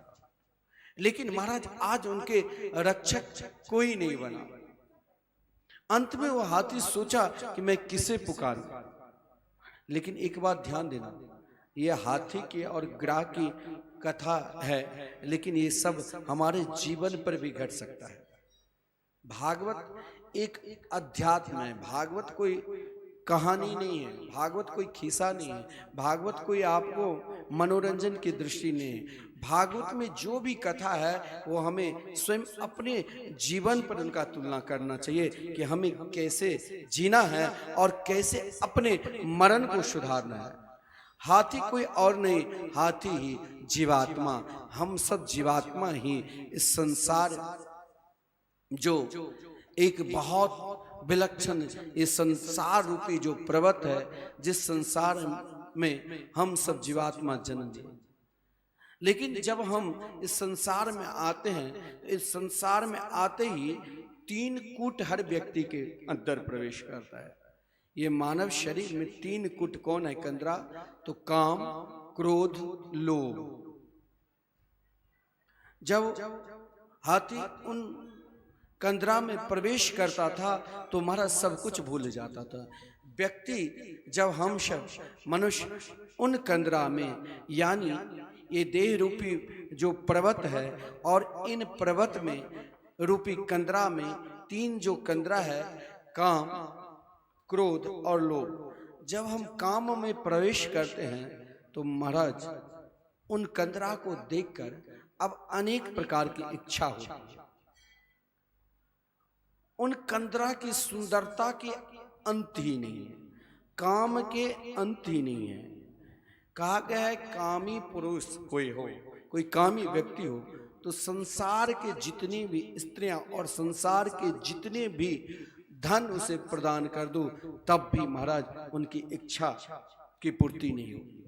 तो इसी प्रकार एक काम है, कामना, कामना रूपी जो कंदरा है, इन कंदरा में जब हम जीवात्मा प्रवेश करते हैं और प्रवेश करते ही अगर हमारी इच्छा की पूर्ति नहीं होती है, हम ना जाने प्रातः काल जन्म, प्रातः काल जगे और जग कर महाराज हमारी इच्छा जो है, हमारी जो कामना है, हमने सोचा एक मन में कुछ एक विचार किया, लेकिन वो विचार, वो इच्छा, वो कामना अनेक प्रकार की आ जाती है। और उन अनेक इच्छा की, उन अनेक प्रकार की इच्छा है मन की वृत्तियां हैं, मन की कामना है। जैसे उन हाथी की ढेर सारी संतान, तो ढेर सारी संतान ही एक मन की इच्छा है, मन की कामना है। कामना का कहीं अंत ही नहीं है, एक कामना की पूर्ति हो जाएगी तुरंत दूसरा कामना की इच्छा जगेगी। लेकिन बीच में क्या है, यदि कामना और इच्छा की पूर्ति नहीं हुई तो दूसरा जो कंदरा है वो क्रोध। हर व्यक्ति के क्रोध कब आता है? क्रोध क्यों आता है? भाई आपको रोज 10 बजे ऑफिस जाना है, अगर 10 मिनट लेट हो भी जाता है तो क्यों पत्नी को डांटने लग जाता है, अरे तुमने सही समय पर मुझे लंच नहीं दिया, वस्त्र कहाँ रख दिया, बहुत क्रोध में आ जाता है। बेमतलब किसे क्रोध कहा गया है? क्योंकि लगता है हम जो रात में विश्राम के और सुबह जगे तो हमारी अनेक प्रकार की इच्छा हो गई, और उन इच्छा को हो सकता है 100 वर्ष में भी हम पूर्ति नहीं कर सकते हैं। और जब इच्छा की पूर्ति नहीं होती है तो छोटे मोटे बात में हम तुरंत क्रोध करने लग जाते हैं। और व्यक्ति जब क्रोध रूपी कंदरा में प्रवेश करता है महाराज, क्रोध 3 प्रकार के होते हैं। एक क्रोध ऐसा करो जो कोई पानी में पत्थर फेंक दिया तो 2 मिनट में पानी शांत हो जाता है। एक क्रोध मिट्टी के लकीर की तरह, क्रोध आया, बहुत क्रोध कर रहे हैं, 1 घंटा 2 घंटा 4 घंटे में महाराज हम नहीं किसी से बोल रहे हैं, पत्नी आई मना लिया, अरे किस बात की क्रोध, चलो समझा दिया मान गए। पत्नी क्रोध कर रखी है तो पति मना लेते हैं, जो इच्छाएं मांग लो। तो ये हुआ मिट्टी में लकीर की तरह। एक होता है पत्थर में लकीर की तरह, जो महाराज जब वो क्रोध आता है तो 1 दिन 2 दिन 1 बरसों लग जाता है, और जिस कारण क्रोध करने वाले व्यक्ति का ही शरीर में अनेक प्रकार के व्याधि होती है, रोग होता है। रोग के प्रतीक ही क्रोध है। निरोगी वही सदा रह सकता है जो कभी क्रोध ना करे। तो उन कंदरा में एक क्रोध रूपी भी कंदरा था, जहां वो गजेंद्र जब उन क्रोध में प्रवेश करता था, अगर उनकी इच्छा की पूर्ति नहीं होती थी तो महाराज छोटे मोटे जो प्राणी रहते थे उन्हें डांटने लग जाते थे, जिस कारण उनकी जय जयकार होता था। लेकिन फिर अगर कभी कभी क्रोध चरम अवस्था तक जब चला जाता है, यानी अंत तक, तो वहां केवल लोभ का ही प्रतीक है। इन शरीर में भी 3 प्रकार की कूट है। ये शरीर एक विशाल रूपी पर्वत है, और इन पर्वत में 3 प्रकार की जो कूट है, काम क्रोध लोभ। और इन तीनों कूट में हम बाल्य अवस्था से लेकर मरण तक घूमते रहते। लेकिन हम इन मौज मस्ती में एक दिन हमें क्या होता है, तो घूमते घूमते जहां हम सबसे अधिक, उन हाथी को जहां लगा कि यहाँ सबसे सुंदर, सबसे आनंददायक, सुखदायक यह स्थान है, यहीं पर कुछ दिन निवास करूं, तो जल में उन सरोवर में क्रीड़ा करने गए, यानी खेले। संसार और रूपी जो एक समुद्र है, सरोवर की तरह है, और इन सरोवर में अनेक प्रकार की सुंदरता देकर हाथी ने अपने लड़के बच्चे पत्नी के साथ बड़े आनंद के साथ जल क्रीड़ा की। लेकिन उसने अपने जीवन में कभी परमार्थ कार्य ही नहीं किया, भगवान के चरणारविंद के आश्रित ही नहीं हुए। तो काल ने कहा, भाई तूने बहुत खेल खेल लिया, अब मैं तुम्हें नहीं छोड़ूंगा। तो वही काल क्या करते हैं, तो सर्वप्रथम काल रूपी ग्रह ने जैसे हाथी को पांव पकड़ रखा था, तो काल सर्वप्रथम पांव पकड़ लेता है। जब घुटनों में दर्द होने लग जाए तो मान लेना कि अब भजन अधिक करना चाहिए, यदि कम कर रहे हैं तो बढ़ाना चाहिए। ये काल की एक घंटी है, लेकिन हम इतने चालाक हो गए हैं, जैसे हाथी ग्राह से लड़ता था, एक बार ग्राह को खींचते खींचते किनारे ले आते थे, और महाराज लड़ता रहता था, लेकिन ग्राह भी उन्हें छोड़ा नहीं, उसे खींचते खींचते पुनः बीच मझधार में ले आते थे। मानो ये काल की प्रथम घंटी है। पैर में तकलीफ होने लग जाए, घुटने में दर्द होने लग जाए, मानो एक जगह बैठकर अब हमें भजन करने का समय आ गया। लेकिन हम कहते हैं, अरे काल, मैं तुमसे डरने वाले नहीं हूँ। अभी हम बहुत बड़े बड़े डॉक्टर को रिसर्च करके मोबाइल पे कहाँ नेट से पता लगा लेते हैं, घुटने के दर्द 2 मिनट में समाप्त। फिर भी जैसे ग्रह की लड़ाई एक बार नहीं, 4 बार ऐसे विलक्षण हुआ। फिर ग्रह ने, काल ने फिर पकड़ा, और पकड़ कर पांव पकड़ कर फिर नीचे ले आए। लेकिन गजेंद्र भी, हाथी भी ग्रह से लड़ते लड़ते फिर किनारे ले आए। मानो काल ने कहा कि इस बार मैं नहीं छोड़ूंगा। मानो भगवान ने एक चेतावनी दी, दांत तोड़ दिया। मानो कहते हैं कि अब तुमने बहुत कुछ खा लिया, बहुत कुछ रुचि ले ली, अब तो कम भोजन करो, हल्का फुल्का, और मेरा भजन करो। बड़ा विलक्षण है। उन काल से हाथी लड़ रहा था, लेकिन महाराज जब शक्ति समाप्त हुई, सब छोड़ दिया। आज की शक्ति जैसे उन हाथी को, उनके लड़के बच्चे पत्नी सब छोड़ दिया। जब तक आप, आज के दिन में सबसे अधिक बल शक्ति क्या है? और रुपया पैसा। यदि आपके पास रुपया पैसा है तो सब आपके जय जयकार करेंगे। जिस दिन जेब से रुपया गया सब छोड़ देंगे। और जब वयोवृद्ध हो जाते हैं तो यही शरीर को एक दिन हम लोग कितना महाराज रिसर्च करते रहते हैं शरीर को महाराज बार बार कि हम कभी वृद्ध ना बने। और जब इतने वृद्ध हो जाते हैं तो घर के लोग ही कहते हैं अब तो इन्हें कष्ट हो रहा है, भगवान इसे ले जाए उठा के। यानी इनकी अब शक्ति समाप्त हो गई। अब इनके पास रुपया पैसा नहीं है तो कोई पूछने वाले नहीं है। जैसे गजेंद्र की शक्ति समाप्त हो गई, अब गजेंद्र को कोई देखने वाला नहीं था। लेकिन गजेंद्र ने सोचा कि चलो दुनिया की शक्ति समाप्त हो गई, लेकिन अब मुझे परमात्मा की शक्ति पर विश्वास करना। और परमात्मा की शक्ति क्या है? जैसे मानो हमें किसी से बात करना है कलकत्ता, तो जीरो लगाते थे ना पहले। अब तो मोबाइल में ज़रूरत नहीं होता था, पहले जीरो लगाकर तब हम बात करते कलकत्ता में, कोड नंबर जब। और यदि हमें कहीं कोई विदेश में उनसे बात करनी है तो डबल जीरो लगाना पड़ता है। लेकिन एक चीज़ सबको ध्यान रखना चाहिए, रखें हैं क्या? भगवान के घर के टेलीफोन नंबर सभी को अपने मोबाइल में नोट कर लो, है कि नहीं?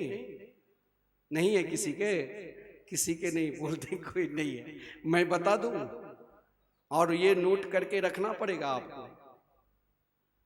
भगवान के घर के जो टेलीफोन नंबर है, जैसे मानो कोड नंबर हम जीरो लगाकर अपने सगे संबंधी से बात कर सकते हैं कलकत्ता में, कोई विदेश में है तो डबल जीरो लगाकर। तो भगवान के घर के नंबर क्या है ये ध्यान रखना। पहले अपनी शक्ति को शून्य बना दो। कहीं भी ना बल के, ना विद्या के, ना धन के, ना प्रभुता के, ना यवानी के, किसी प्रकार की शक्ति पर विश्वास नहीं करो, क्योंकि ये शरीर चलते चलते कब पधार जाए कोई नहीं बता सकता है। तो पहला अपनी शक्ति को शून्य कर दो।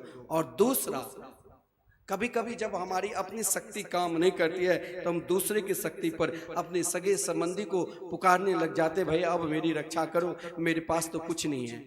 लेकिन अपनी शक्ति को शून्य बनाकर और अपने सगे संबंधी की शक्ति को शून्य बनाकर एकमात्र भगवान की शक्ति पर विश्वास करना चाहिए प्राणी मात्र को, हर पल हर क्षण। यही भगवान के घर के नंबर है। गजेंद्र ने एकमात्र अब भगवान की शक्ति पर विश्वास किया।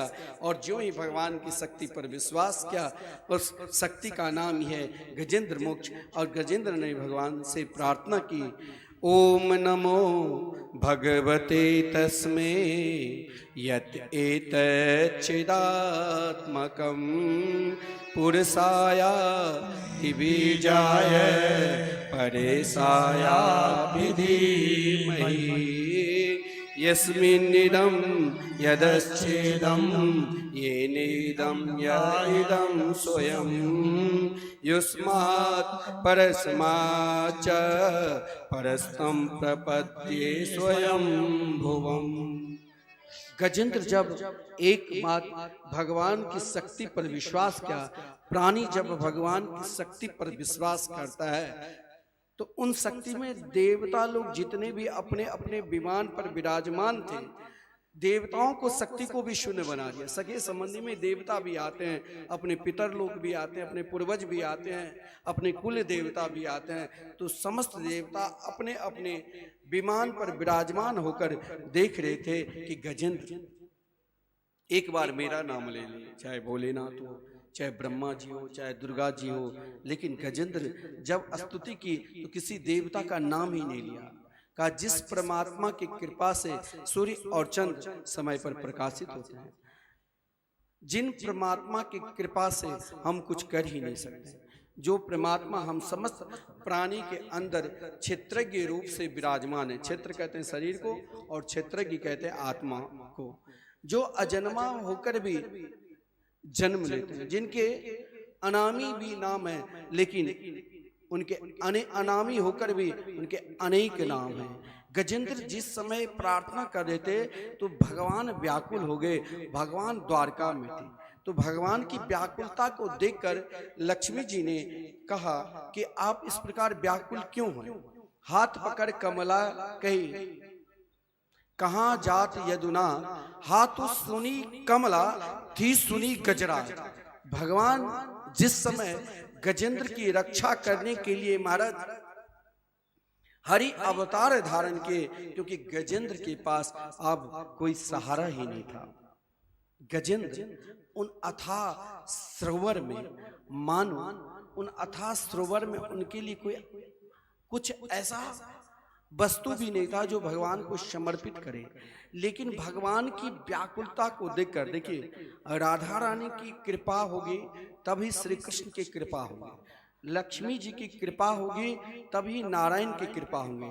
तो जिस समय गजेंद्र ने देखा अब तो मुझे मरना ही पड़ेगा, अब तो कोई सहारा ही नहीं है, तो लक्ष्मी जी ने कही कि गजेंद्र तुम्हारे पास एक है, उन एक को अभी तक तुमने बहुत छुपा कर रखे हो, उसे तुम दे दो ना।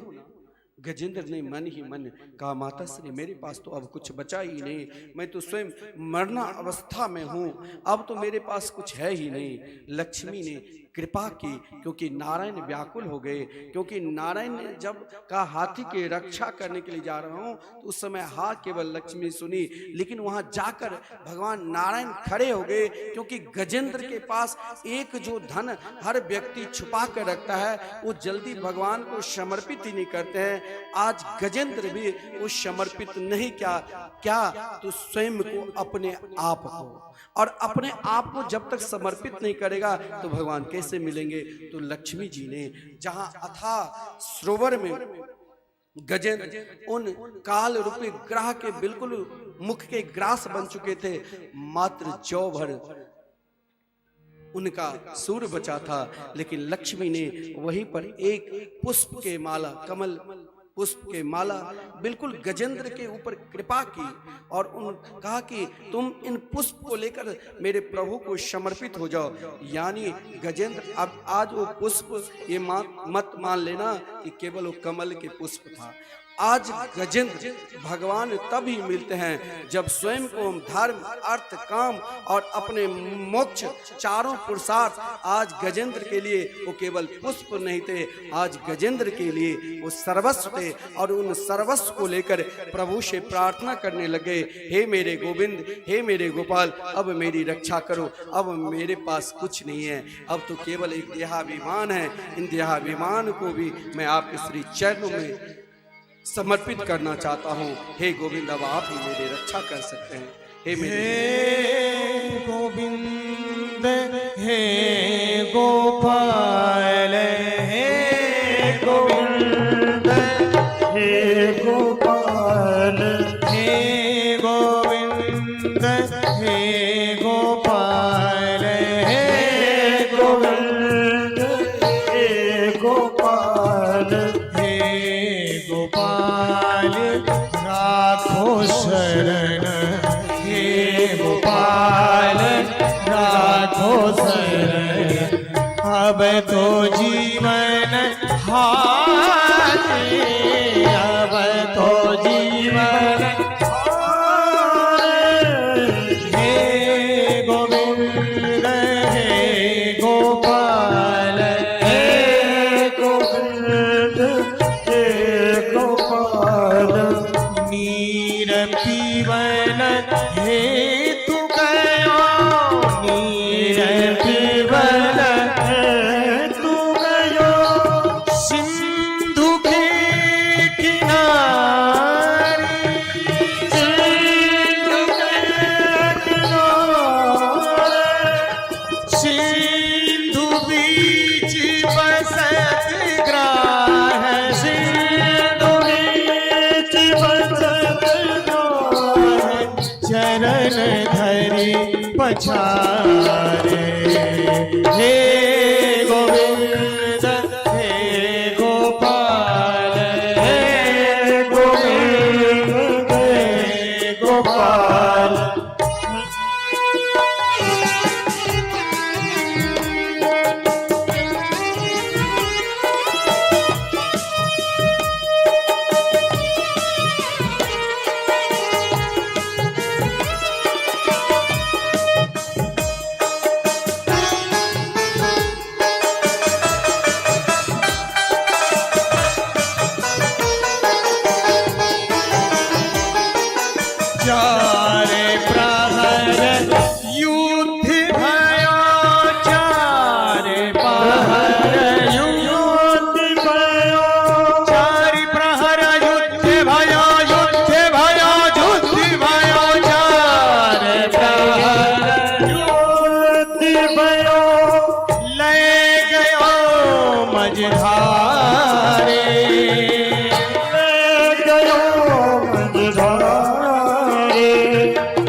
कृष्ण को पुकारे। हे गोविंद हे गोपाल, हे गोविंद हे गोपाल।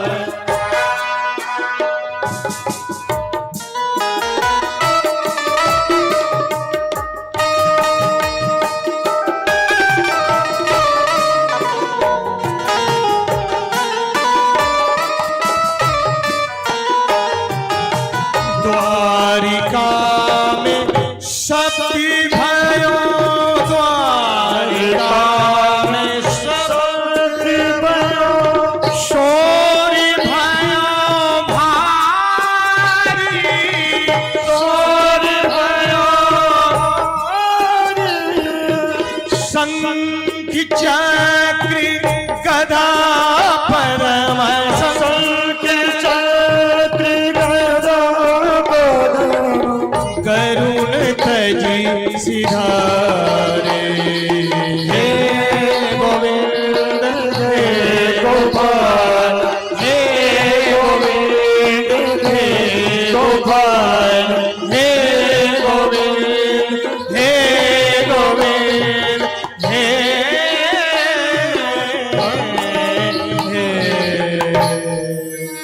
गजेंद्र ने देखा अब कोई सहारा नहीं है, और जो ही अपना देहाभिमान भगवान के चरणारविंद में उन पुष्प के माध्यम से समर्पित किए और अंतिम श्लोक गान किया। शोन्त सरस्योरुबलेन गृहीत आर्तो दृष्ट्वा करुतमति हरिखा उवात चक्रम उत्क्षिप्य सामुज करम गिरिमाह कृष्णान नारायण खिल गुरो भगवन नमस्ते। जो ही गजेंद्र ने प्रभु की स्तुति की, हे जगत गुरु अब मेरे पास कुछ है ही नहीं, अब जो है वो मैं देने जा रहा हूँ, अब आप इसे चाहे छोड़ो चाहे स्वीकारो। जो ही कहा भगवान तुरंत उस समय हरि अवतार धारण कर गजेंद्र का उद्धार किया, और महाराज सर्वप्रथम ग्रह का भगवान ने उद्धार किए और फिर गजेंद्र का भगवान उद्धार किया। तो यह शंका होती है कि ग्रह तो प्रार्थना नहीं की तो ग्रह का क्यों उद्धार किया? हमने जब भगवान से कुछ मांगा ही नहीं तो हमें भगवान क्यों दिया? गजेंद्र ने प्रार्थना की, गजेंद्र ने मांगा तो गजेंद्र को देना चाहिए। तो ग्रह का पांव, अगर ग्रह पांव पकड़ रखा था तो भगवान चाहते तो हाथ से भी खींचकर उनके मुख से बाहर निकाल लेता, लेकिन पहले ग्रह का ही उद्धार क्यों किया? पहले गजेंद्र का उद्धार करना चाहिए। लेकिन भगवान की प्रतिज्ञा है, भगवान सर्वप्रथम अपने परम प्यारे भक्त का और उनका जो चरण का दास है उनका कल्याण करते हैं। क्योंकि जिस समय महाराज देवराज इंद्र को ब्रह्म हत्या लगा था और अपने गुरुदेव को ही श्रीधर से अलग कर दिया विश्वरूप को, तो महाराज उनके पिता त्वष्टा ने जग किया इंद्र को मारने वाले पुत्र हो, लेकिन इंद्र के मरने वाले पुत्र वित्रासुर हो गए थे। लेकिन वित्रासुर को जिस समय भगवान ने देवराज इंद्र ब्रज के प्रहार से हाथ काट दिया, पैर काट दी, तब भी वित्रासुर उस समय भगवान की स्तुति की और भगवान ने कहा हमसे वरदान मांगो। तो वित्रासुर ने कहा, देखिए प्रेम किस प्रकार होता है परमात्मा से, भगवान के भक्त किस प्रकार प्रेम करते हैं अपने स्वामी से। महाराज वित्रासुर ने प्रार्थना की कि अहम हरे तब पादे के मूल दासानुदासो भवतास्मि भूय मन स्मरेता स्वपतेर गुणामस्ते गृणीत वाक कर्म करो तु काया। भगवान से कहा कि भगवान मुझे केवल आपकी भक्ति करने में वो आनंद नहीं आ रहा है। जो आनंद आपके चरण के जो दास है, उनके जो चरण के दास है, उनकी भक्ति दासानुदासो भवतास में भूया, उनकी भक्ति हमें प्रदान कर दो। बोले देखो, आजकल प्रेम, सर्वश्रेष्ठ प्रेम वही करता है जिसके पास कुछ धन दौलत रहता है। तुम यदि मेरे भक्त और उनके जो भक्त है, उनके चरण के यदि दास होना चाहते हो तो कुछ रिद्धि सिद्धि ले लो, कुछ धन दौलत ले लो, लेकिन सही में जो भगवान के भक्त होते हैं वो कभी कुछ मांगते नहीं। क्योंकि जो मान लो आपकी इच्छा है कि मैं महाराज को बहुत कुछ स्वामी जी को प्रदान करूं, और हमने आपसे कुछ मांग लिया, आपकी इच्छा है 1 लाख दूं और मैंने कहा कि आप मुझे 10,000 दे दो, तो मन में कहेगा कि देखो आज हम इसे बहुत कुछ देने वाले थे, इसने हमसे कम मांग लिया। तो भगवान ने वित्रासुर जब कहा कि मुझे अपने चरण के दास बना दो, तो भगवान ने कहा कि उसे अगर तुम्हारे पास धन दौलत होना चाहिए। बोले नहीं, उनके पास भगवान के निकट जाने से, उनके चरणारविंद के दास है, उनके निकट जाने से वहाँ कोई किसी प्रकार की आकांक्षा ही नहीं है। बोले कुछ रिद्धि सिद्धि ले लो, अगर तुम्हारे पास रिद्धि सिद्धि रहेंगे तो फिर समस्त प्राणी तुम्हारे पीछे पीछे डोलेंगे। बोले अगर देखिए, जो सही में संत होगा ना, वो रिद्धि सिद्धि दिखाएंगे ही नहीं। उनके पास एक ही रिद्धि सिद्धि होता है, भगवान के मंगलमय नाम, और जिसने नाम का आश्रित हो गया उनका कल्याण। रिद्धि सिद्धि दिखाने वाले तो जादूगर का काम है। संत के वाणी ही रिद्धि सिद्धि है। संत ने कह दिया तुम्हारा कल्याण। वित्रासुर ने कहा था, नानाक पृष्ठम न च पारमेष्ठ्यम न सर्वभौमम न रसाधिपत्यम न योग्य सिद्धिर् पुनर्भवं वा समंजसैत्वा विरहे कांक्षे। बोले प्रभु, मुझे नहीं रिद्धि चाहिए, नहीं सिद्धि चाहिए, नहीं स्वर्ग लोक चाहिए, नहीं कैलाश लोक चाहिए, नहीं ब्रह्म लोक चाहिए। मुझे तो केवल चाहिए जो आपके चरण के जो दास है, जैसे महाराज ग्राह ने गजेंद्र के चरण पकड़ रखा था, आपके जो चरण के दास है उनके दास हमें बना देना। बोले ठीक है, लेकिन प्रेम कई प्रकार के होता है। प्रेम 3 प्रकार के होते हैं। एक प्रेम, कुछ दिन हमने उनके साथ रहा, भाई दुनिया में लगता है इनसे बड़े कोई है ही नहीं, और कुछ ही दिन के बाद कुछ मन मुटाव हुआ, हम दोनों अलग हो जाते। एक प्रेम जो मन मुटाव के साथ बेमन से लोग देखे कि हम दोनों में प्रेम है, लेकिन प्रेम नहीं है।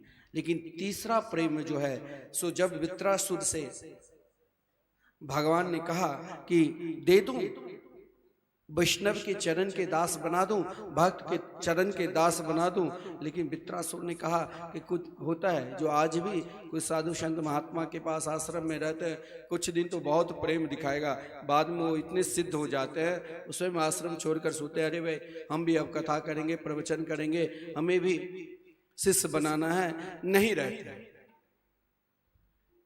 लेकिन वित्रासुर ने कहा कि मुझे इस प्रकार प्रेम चाहिए।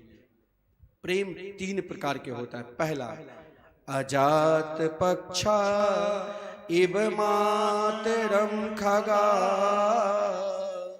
अस्तन्यम यदा वत्स तराक्षुधा प्रियम प्रियेव व्युषितं विषणा मनोरविंदाक्ष ददृश्यते त्वम्।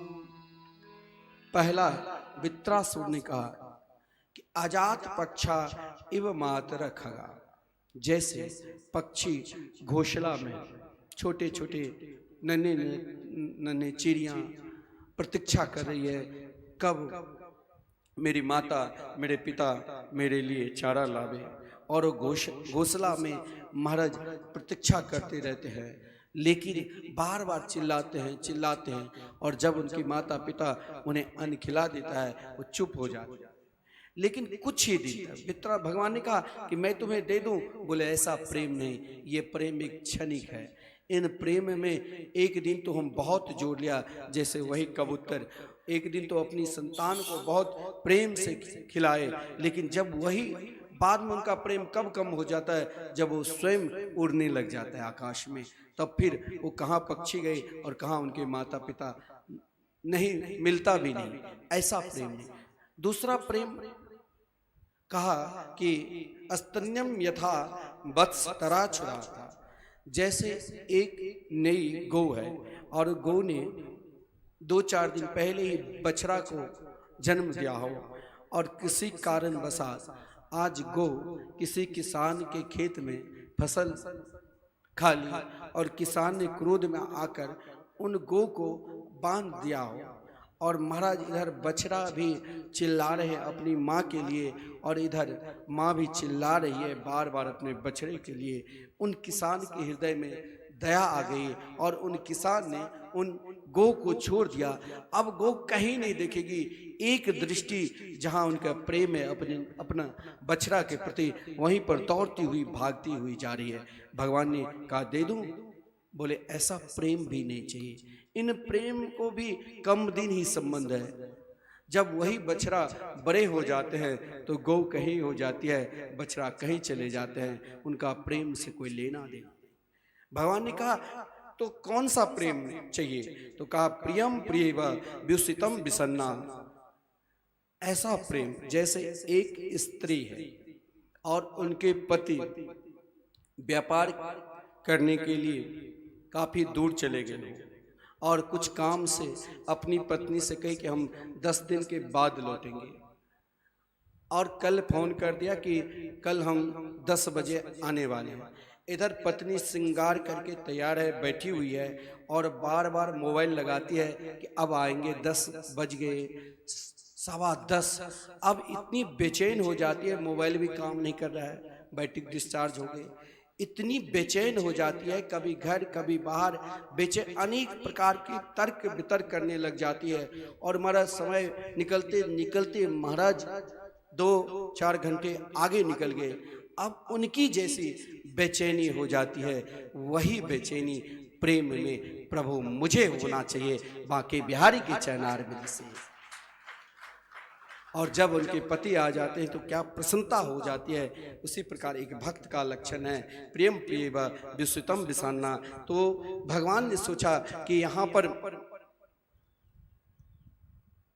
गजेंद्र का पांव ग्राह पकड़ रखा है, मेरे भक्त का पांव पकड़ रखा है, इसीलिए पहले इनका उद्धार होना चाहिए। महाराज ग्राह का उद्धार हुआ और फिर गजेंद्र का उद्धार किया, क्योंकि ग्राह भी पूर्व जन्म में देवता की गवैया था, संतों से मजाक किया तो उन्हें ग्राह बनना पड़ा। और देखिए एक बात ध्यान देना, ये गजेंद्र का भी पूर्व जन्म की विलक्षण कथा है। एक इंद्रद्युम्न नाम के राजा था, लेकिन अगर हम गृहस्था आश्रम में हैं और गृहस्था आश्रम में यदि हम अपनी पत्नी, लड़के, बच्चे, व्यापार को नहीं देखते हैं, केवल यदि जैसे साधु संत महात्मा भजनानंदी सब कुछ छोड़कर ध्यान लगाकर बैठे हैं, व्यापार कोई लूट रहा है, लड़के बच्चे क्या कर रहे हैं, पत्नी कहाँ जा रही है, हमें कुछ मतलब नहीं, तो ये भी एक पाप का भागी होता है। क्योंकि महाराज इंद्रद्युम्न के द्वार पर जब अगस्त ऋषि आया, लेकिन अगस्त ऋषि को देखकर महाराज इंद्रद्युम्न ने यथावत नेत्र बंद करके भजन करते रहे, कभी नेत्र खोला ही नहीं। जब कुछ देर के बाद अगस्त ऋषि क्रोध किए, तब महाराज नेत्र खोले, बोले देखो एक गृहस्थ आश्रम में रहकर एक राजा की कर्तव्य छोड़कर और संत की वेशभूषा में है और अकड़ कर बैठा है। उन्हीं को श्राप दे दिया था अगस्त ऋषि, जाओ तुम हाथी बन जाना, लेकिन संत के चरण पकड़ते ही रुदन करने लगे, बोले हाथी योनि में भी अंतिम समय में तेरे एकाएक अंतिम स्थिति में बड़े बड़े योगी यति सन्यासी का भी मन से मुख से भगवान का नाम नहीं निकलता है, तेरे मुख से अंतिम बार एक बार जरूर मेरे प्रभु का स्मरण करोगे और स्वयं मेरे प्रभु तुम्हारे लिए अलग से अवतार लेंगे। और भगवान का ये अवतार है हरि अवतार। बोले हरि भगवान की जय। एक बात और भी ध्यान देने में,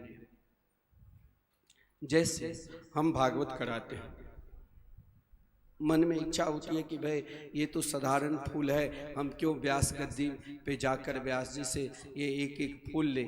इस फूल का भी बहुत महिमा है। यहाँ अगर व्यास गद्दी पर आकर लोग क्यों प्रसादी लेते हैं कि हमें व्यास गद्दी से कुछ मिले। ये नहीं कि एक फूल मिल जाए, तनिक चिनौरी मिल जाए, तनिक मिश्री मिल जाए, तुलसी पत्र मिल जाए। इनसे महाराज बहुत बड़ा परिवर्तन भी होता है और इनका तिरस्कार बहुत बड़ा विनाश का कारण भी बन जाता है।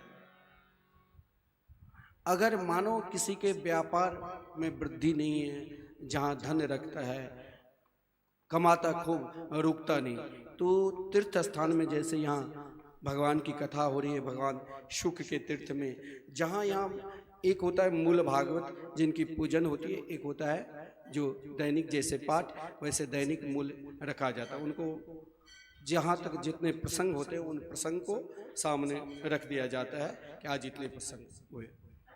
तो महाराज इन भागवत की प्रसादी का भी बहुत महिमा है, क्योंकि एक बार दुर्वासा ऋषि वैकुंठ धाम में जाकर भगवान विष्णु से सत्संग किया और सत्संग करने के पश्चात सोचा कि चलो, संत तो त्रिकालदर्शी होते हैं, सोचा कि चलो स्वर्ग लोक में विचरण करके आवे। देवराज अभिमानी कभी भगवान के निकट नहीं आएंगे। अभिमानी अगर झुकेंगे भी तो उसके हृदय में अकड़ रहता है। देवराज इंद्र के धन का अभिमान था, लेकिन एक बात ध्यान देना, भगवत प्रसादी माला यदि इस प्रसादी को हम अपनी तिजोरी में या किसी प्रकार के दुख कष्ट होता है तो उनमें भी यदि हम भगवान के 4 बार नारायण नाम लेकर जल में इसे डालकर यदि हम उस पर छिड़काव कर देते हैं तो महान से महान व्याधि दूर हो जाता है।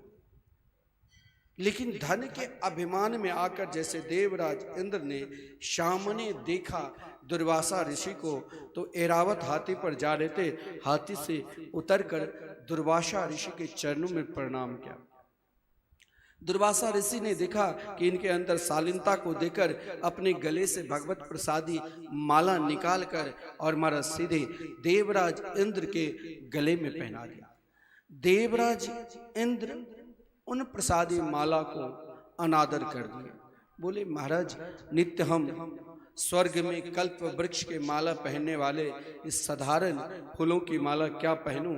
महाराज तुरंत हाथी के मस्तक पर रख दिया। लेकिन अभिमानी जिनकी बुद्धि परमात्मा की ओर नहीं लगे हैं वो क्या जाने, हाथी तो हाथी होता है। ऐरावत हाथी ने वही भगवत प्रसादी माला को अपने मस्तक से उतारकर पैर से कुचल दिया। और जो ही कुचला, इधर दुर्वासा ऋषि ने कहा देखिए, सत्संग करके सत्संग सुनने के लिए आते हैं तो जरूर कुछ न कुछ जीवन में अनुभव भी मिलेगा। भगवान के जब हम पूजा पाठ करने के लिए बैठते हैं, उन्हें लाड लड़ाते हैं, भोग लगाते हैं, पूजा करते हैं, तो एक अंदर से शांति के अनुभव मिलती है, स्वयं को अपने आप को सुख का अनुभव मिलता है। तो दुर्वासा ऋषि ने देखा कि देवराज इंद्र यदि भगवत प्रसादी माला पहन रखा है तो क्या इनके जीवन में कुछ परिवर्तन आया। लेकिन देवराज इंद्र अभिमानी का परिवर्तन जल्दी नहीं आता। देवराज इंद्र ने उन भगवत प्रसादी माला, उन सत्संग की महिमा को नहीं जानकर उन माला को तो हाथी के पांव से कुचलवा दिया था। दुर्वासा ऋषि ने कहा कि इनके अंदर लगता है धन का अभिमान है।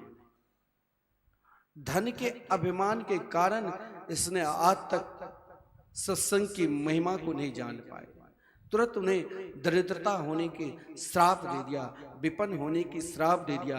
ये भी ध्यान देना, भगवान पर चढ़े फूल तुलसी लात भी नहीं लगना चाहिए। इससे भी चाहे देवराज इंद्र के तरह कोई सामर्थ्यशाली है, उन्हें भी विपन्न गरीब होना पड़ता है। देवराज इंद्र महाराज दरिद्र हो गए, विपन्न हो गए और स्वर्ग के राजा उस समय राजा बलि ने स्वर्ग पर आक्रमण कर दिया और स्वयं स्वर्ग के राजा बन गए। इधर देवराज इंद्र घबराकर ब्रह्मा जी के पास गए। ब्रह्मा जी भगवान नारायण के पास गए। भगवान नारायण ने देवराज इंद्र को युक्ति बता दी कि महाराज एक ही उपाय है कि समुद्र मंथन किया जाए और समुद्र मंथन से अनेक प्रकार के रत्न निकलेंगे, जिन रत्न में एक अमृत भी निकलेगा। उन अमृत को जब आप पान कर लोगे तो फिर आपको कोई हरा नहीं सकता। लेकिन समुद्र मंथन के लिए जब प्रक्रिया बताया तो देवराज घबरा गए।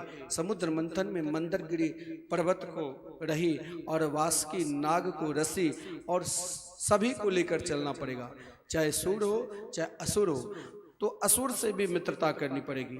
देवराज इंद्र ने मना कर दिया, लेकिन भगवान ने आदेश दी और महाराज सीधे राजा बलि के द्वार पर गए। राजा बलि तो महाराज देवराज इंद्र को देखकर स्वागत किया। बोले क्या इच्छा है? बोले हम लोग आपस में लड़ते हैं, मरते हैं, समुद्र में अनेक प्रकार के रत्न हैं और हम दोनों मिलकर समुद्र मंथन करें। इसमें भगवान के कई अवतारों का भी वर्णन है। समुद्र मंथन की कथा में महाराज असुर सम्राट तैयार हो गए और समुद्र मंथन जब प्रारंभ हुआ तो इनमें भगवान के एक अवतार कच्छप अवतार भी है और एक अवतार स्वयं उन मंदरगिरी पर्वत पर भगवान एक रूप से विराजमान है और एक रूप से देवता जो पूछ पकड़ रखा था, एक रूप से देवता के पास और एक रूप से कच्छप रूप में, और समुद्र मंथन प्रारंभ हुआ। समुद्र से अनेक प्रकार के रत्न निकलते। सर्वप्रथम विष निकला और बाद में अमृत निकला। ये ध्यान देना। समुद्र मंथन में 14 प्रकार के रत्नों में पहले विष निकला और फिर अमृत निकला। विषपान किसने किया? भोलेनाथ ने, भगवान शंकर ने। लेकिन यही समुद्र मंथन हमें स्वयं को भी करना चाहिए। स्वयं को कैसे करें? तो इन हृदय रूपी समुद्र को हमें स्वयं को मंथन करना है। तो यहाँ मन रूपी रही और विवेक रूपी रस्सी से मंथन जब करोगे तो उस मंथन से एक ही शब्द निकलेगा कि जीवन में हमने जो कुछ अर्जन किए, जो है, जो होंगे, वो सब नाशवान है। एकमात्र भगवान की कथा, सत्संग, कीर्तन ही मेरे साथ रहेंगे। लेकिन यहाँ पर एक शंका होती है, सामने वाले कभी भगवान एक लोटा जल भी शंकर जी पर नहीं चढ़ाए, वो तो फलते हैं, फूलते हैं। और महाराज इधर जैसे हमारे पूनम चंद भुत्रा जी दिन रात पूजा पाठ में लगे रहते, हमें भी आमंत्रण किया कि कभी आप आइए हमारे यहाँ जरूर, हम पूजा पाठ में। तो इनके संस्कार जरूर इनके बालक पर पड़ेगा। जो बालक के नाम है गिरिराज जी, बहुत प्रथम बार वृंदावन में मिले, बहुत सुंदर स्वभाव। और मैंने कहा, आप कहा हमारे पास 5 बेटी है। मैंने कहा आपने जो भक्ति की है ना, नवधा भक्ति, श्रवणम कीर्तनम विष्णु स्मरणम पाद सेवनम, नवधा भक्ति के प्रतीक जब आप नवधा भक्ति करेंगे, उन भक्ति का फल स्वरूप भक्ति 5 रस देते हैं। 5 रस क्या? भक्ति के 5 रस। 5 भक्ति के रस ही मानो आपके 5 पुत्र के रूप में आ गया। क्या? तो भक्ति के 5 रस है शांत रस।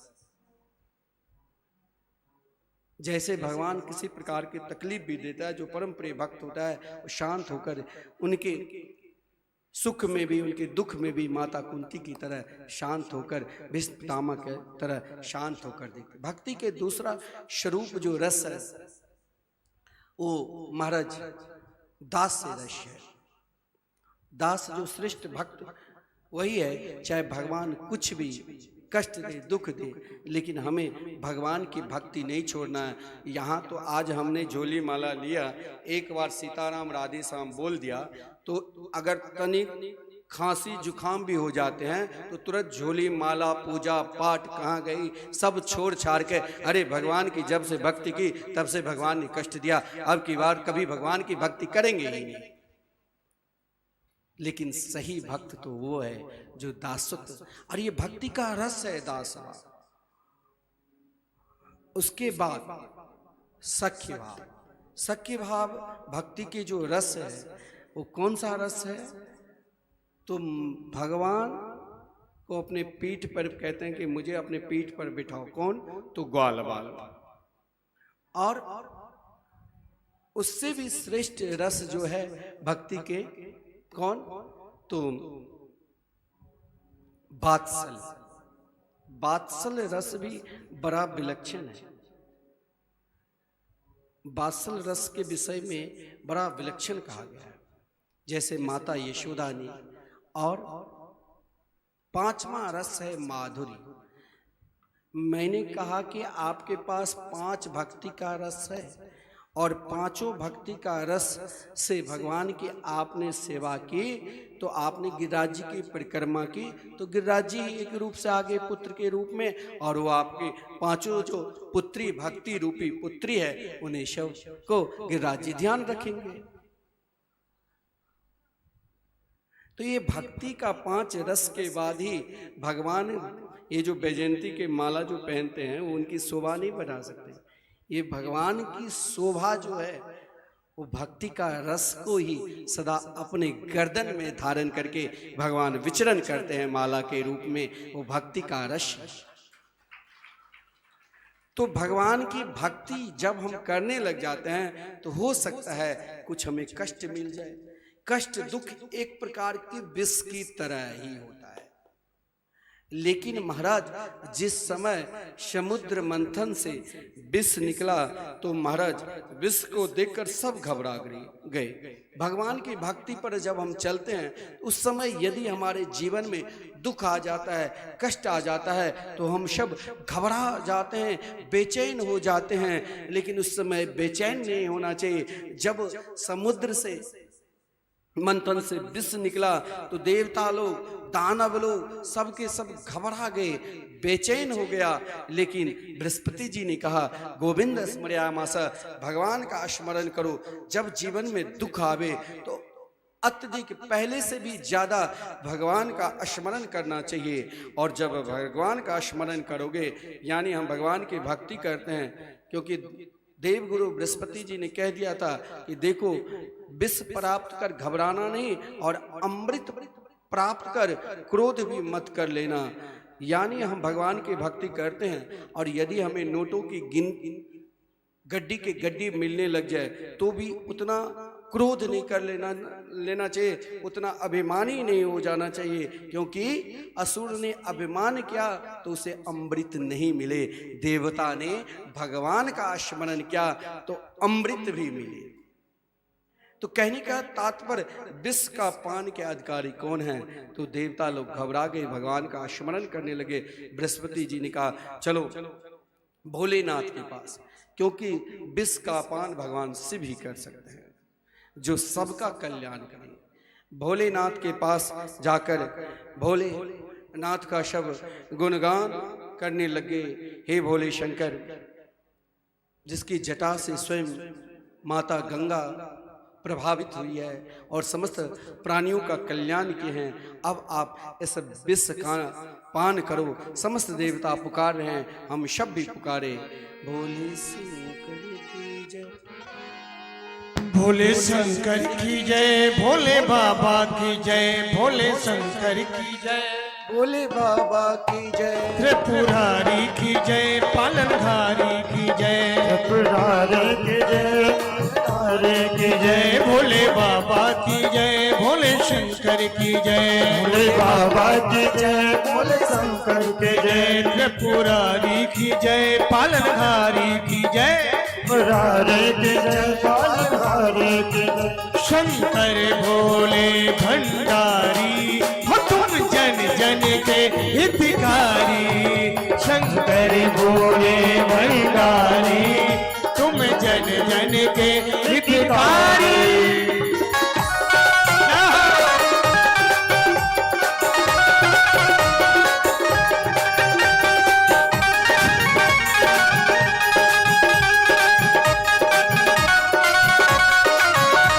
सब भोलेनाथ को पुकारिए।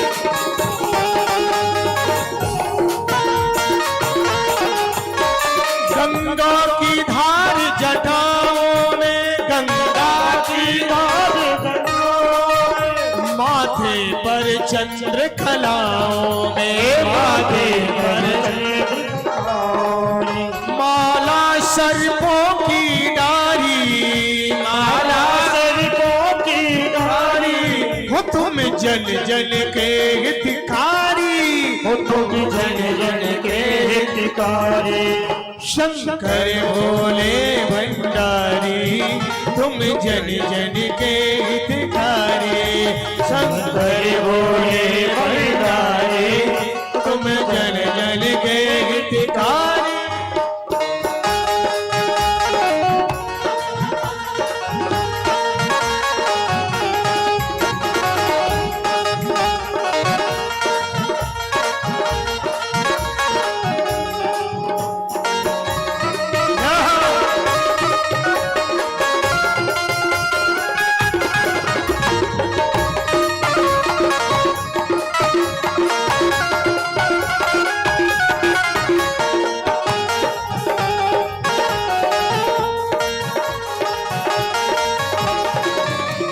जब सागर मंथन होने लगा,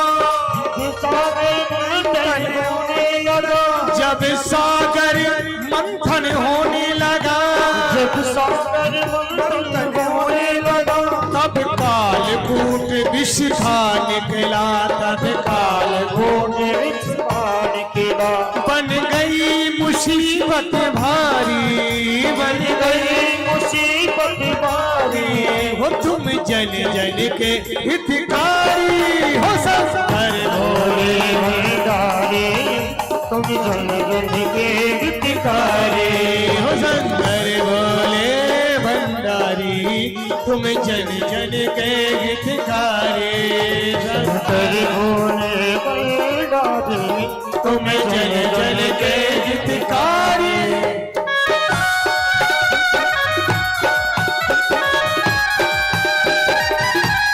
भोले शंकर की जय हो।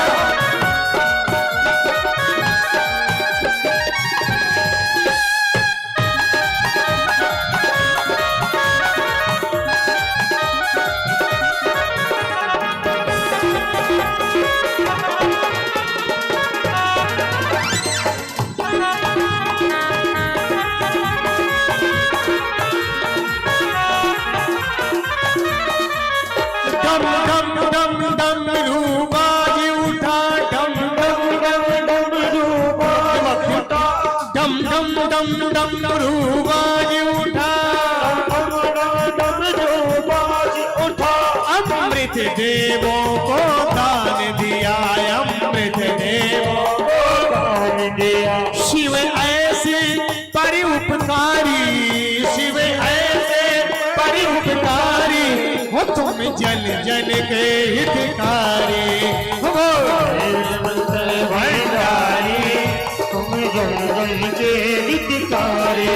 भोले बाबा की जय, भोले शंकर की जय, भोले बाबा की जय, शिव शंकर की जय, शिव शंकर की जय, पालनहारी की जय, शिव शंकर की जय, पालनहारी की जय। शंकर भोले भंडारी, तुम जन जन के हितकारी। शंकर भोले भंडारी, तुम जन जन बोलिए। के हितकारी। ओम नमः शिवाय, ओम नमः शिवाय, बोलिए। ओम नमः शिवाय, ओम नमः शिवाय। हाँ ओम नमः शिवाय, ओम नमः शिवाय, ओम नमः शिवाय, हरि ओम नमः शिवाय। ओम नमः शिवाय, ओम नमः शिवाय, ओम नमः शिवाय, हरि ओम नमः शिवाय।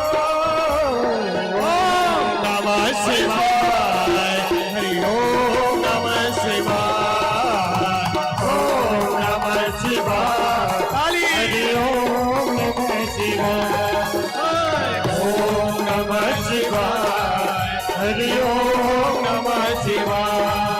हरि ओम नमः शिवाय, हरि ओम नमः शिवाय।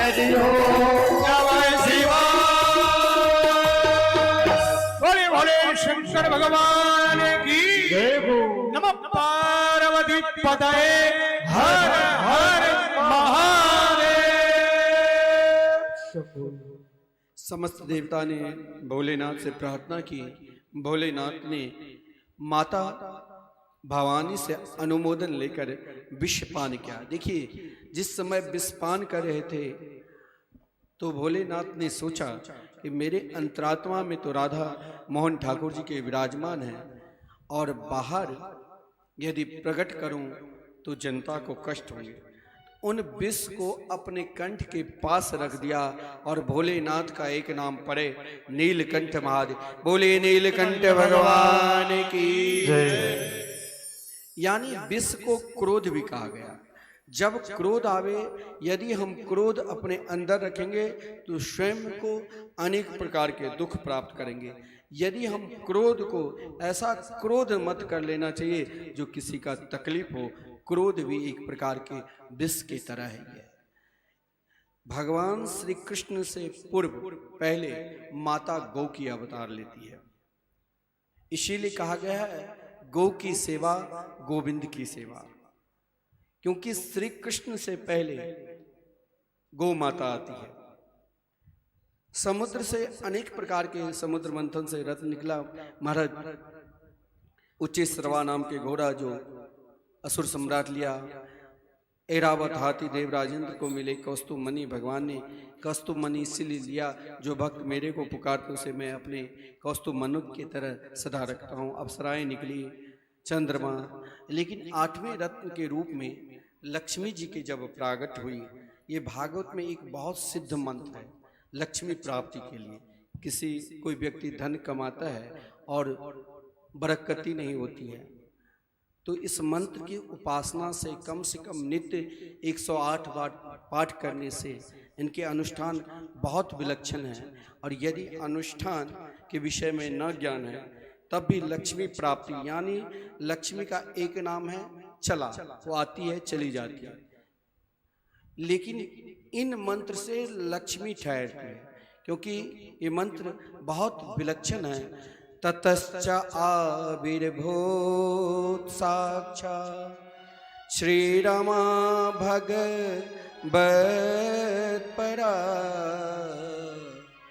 रंचयन्ती दिशा कांत्या विद्युत सौदा मणि यथा। यहाँ लक्ष्मी के 8 प्रकार के लक्ष्मी के जो स्वरूप है उनका वर्णन है। ततश्च आविर्भूत साक्षात् श्री रमा भगवत परा रंचयन्ती दिशा कांत्या विद्युत सौदा मणि यथा।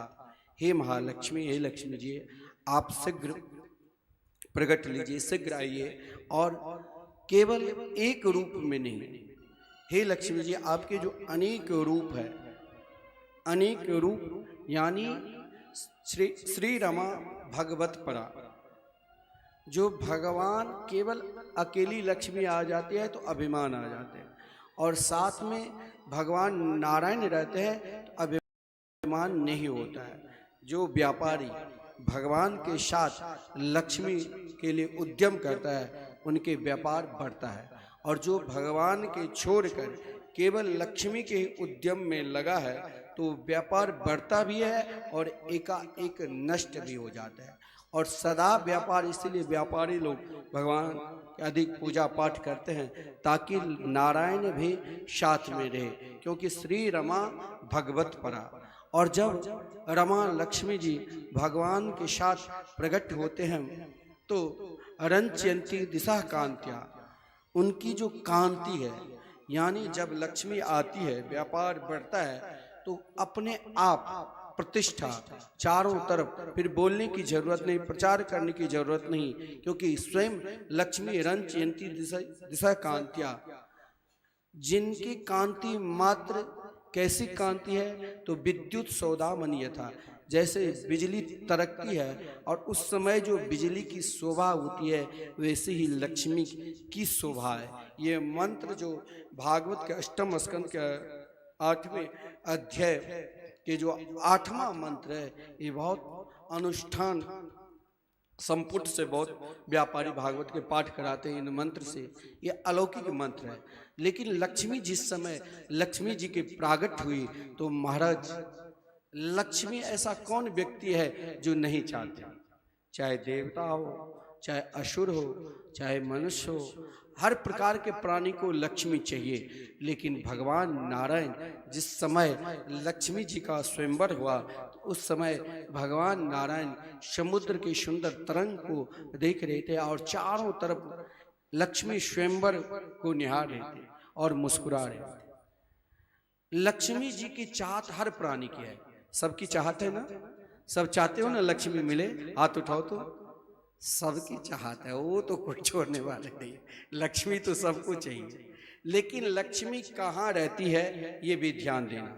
सर्वप्रथम जब लक्ष्मी वरमाला लेकर स्वयंवर में विचरण कर रही है तो सर्वप्रथम देखिए लक्ष्मी को जो रखना है अपने पास तो कुछ नियम भी है और इन नियम को सदा पालन करना। पहला नियम, जब लक्ष्मी निकलती है उन स्वयंवर में ऋषि मुनि भी है, असुर भी है, भोलेनाथ भी है और स्वयं देवता भी है और भगवान नारायण भी है। लेकिन देवता भोलेनाथ या ऋषि मुनि विवाह करने के लिए नहीं बल्कि लक्ष्मी नारायण के विवाह देखने के लिए आए थे। लेकिन लक्ष्मी को सर्वप्रथम शनकादिक ने देखा। शनकादिक को देखकर लक्ष्मी जी आगे बढ़ गई। क्यों? क्योंकि शनकादिक सदा नेत्र बंद करके भगवान के स्मरण करते रहते हैं, हरि स्मरण में लीन रहते हैं। लक्ष्मी जी ने कहा कि यहाँ रहना ठीक नहीं, क्योंकि अगर कोई व्यापारी है और व्यापारी महाराज व्यापार कर रहे हैं, कोई दुकान में कुछ सामान खरीदने के लिए आया, कुछ लेने के लिए आया और आप इतने दयालु हो गए, कृपालु हो गए, जो नेत्र बंद कर लिया, जो इच्छा है ले लो, तो 100 रुपया व्यय करने वाले हैं और 1000 की वस्तु उठा लिया तो उनका व्यापार तो समाप्त ही हो जाएगा। इसलिए व्यापारी के परख है, क्योंकि लक्ष्मी को यदि रखना है तो ये नहीं कि नेत्र बंद करके कोई लूट रहा है तो लूटने दो। शनकादिक को देखकर लक्ष्मी जी नहीं रही, आगे बढ़ी।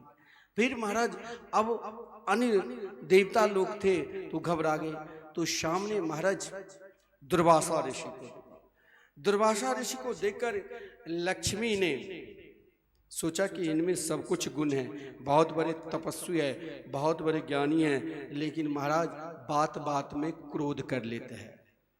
अगर क्रोधी व्यक्ति हर बात पर क्रोध कर ले तो चाहे वो देवराज इंद्र की तरह सामर्थ्यशाली है, कुबेर की तरह सामर्थ्यशाली है, तो लक्ष्मी क्रोधी के पास भी नहीं रहती है, वहां से भी भाग जाती है। क्योंकि आप व्यापार चला रहे हो, कोई ग्राहक आया आपके पास, व्यापारी लोग इसलिए मुस्कुराकर बात करते हैं और जब मुस्कुराकर बात करते तो सामने वाला की इच्छा नहीं होती है कि दूसरे दुकान में जाओ, लेकिन उनकी बात और विचार को देखकर सोचता है कि यहीं से कुछ मांगा, सस्ता जो मिले यहीं से ले लूंगा, क्योंकि क्रोधी के पास लक्ष्मी नहीं रहती है।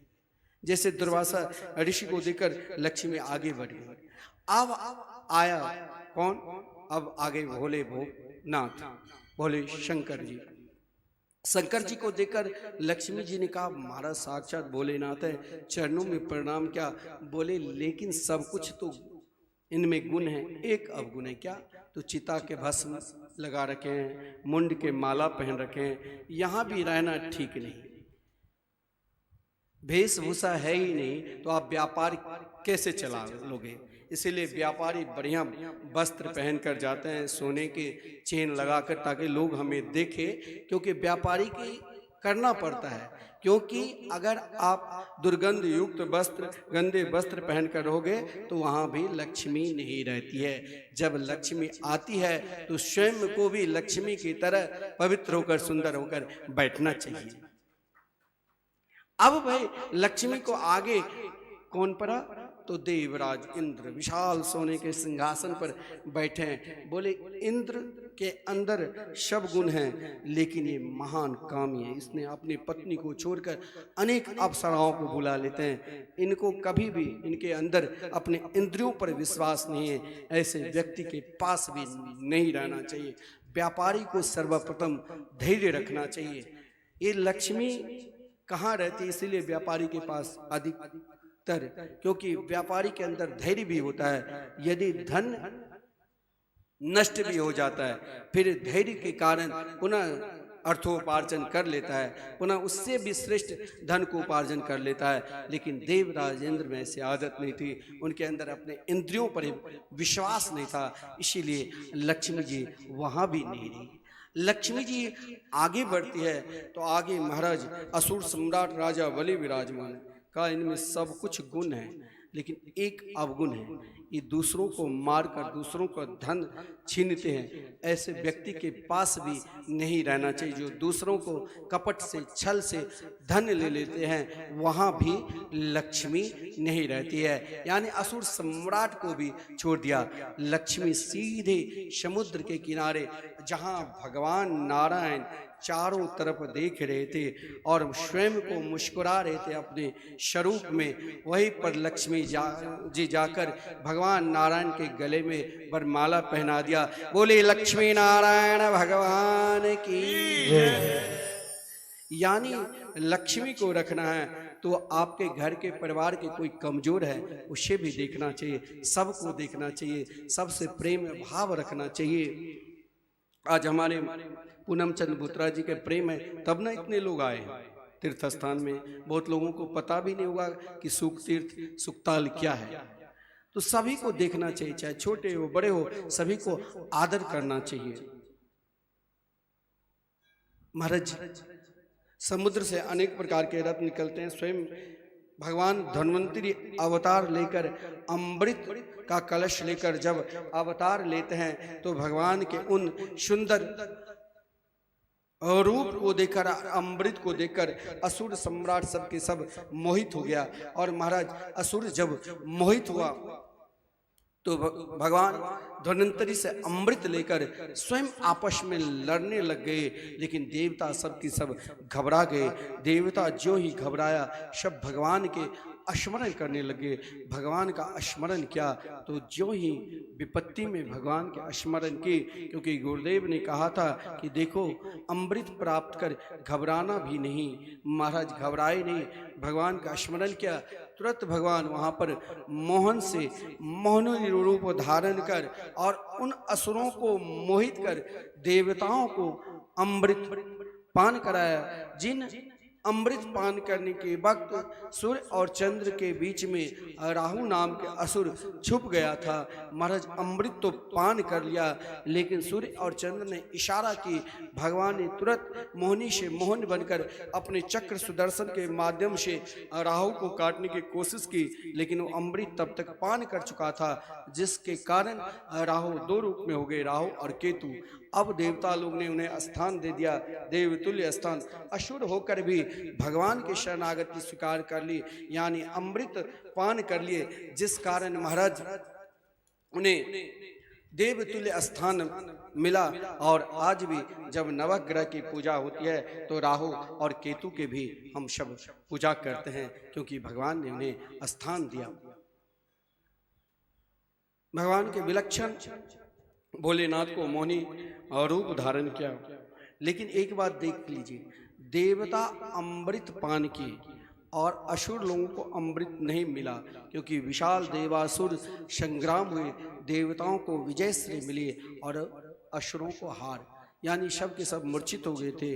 लेकिन एक बात ध्यान देना, अमृत की तरह आप समर्थशाली है, अमृत जैसे यानी समस्त सुख सुविधा प्राप्त है, और उन सुख सुविधा में यदि हम भगवान को छोड़ देते हैं, भगवान को भूल जाते हैं, तो ये भी हमारी गलती है।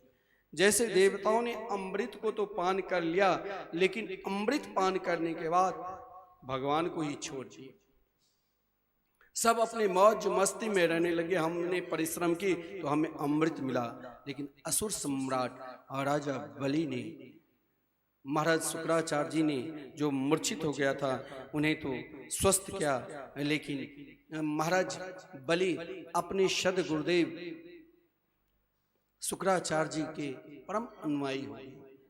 शिष्यत्व स्वीकार तो पहले से क्या था, लेकिन गुरुदेव ने कहा कि अगर तुम मैं जैसे कहूँ वैसे करोगे तो मैं विश्वास के साथ कहता हूँ केवल तुम असुर लोक को ही नहीं प्राप्त करोगे, त्रिलोकी को प्राप्त कर लोगे।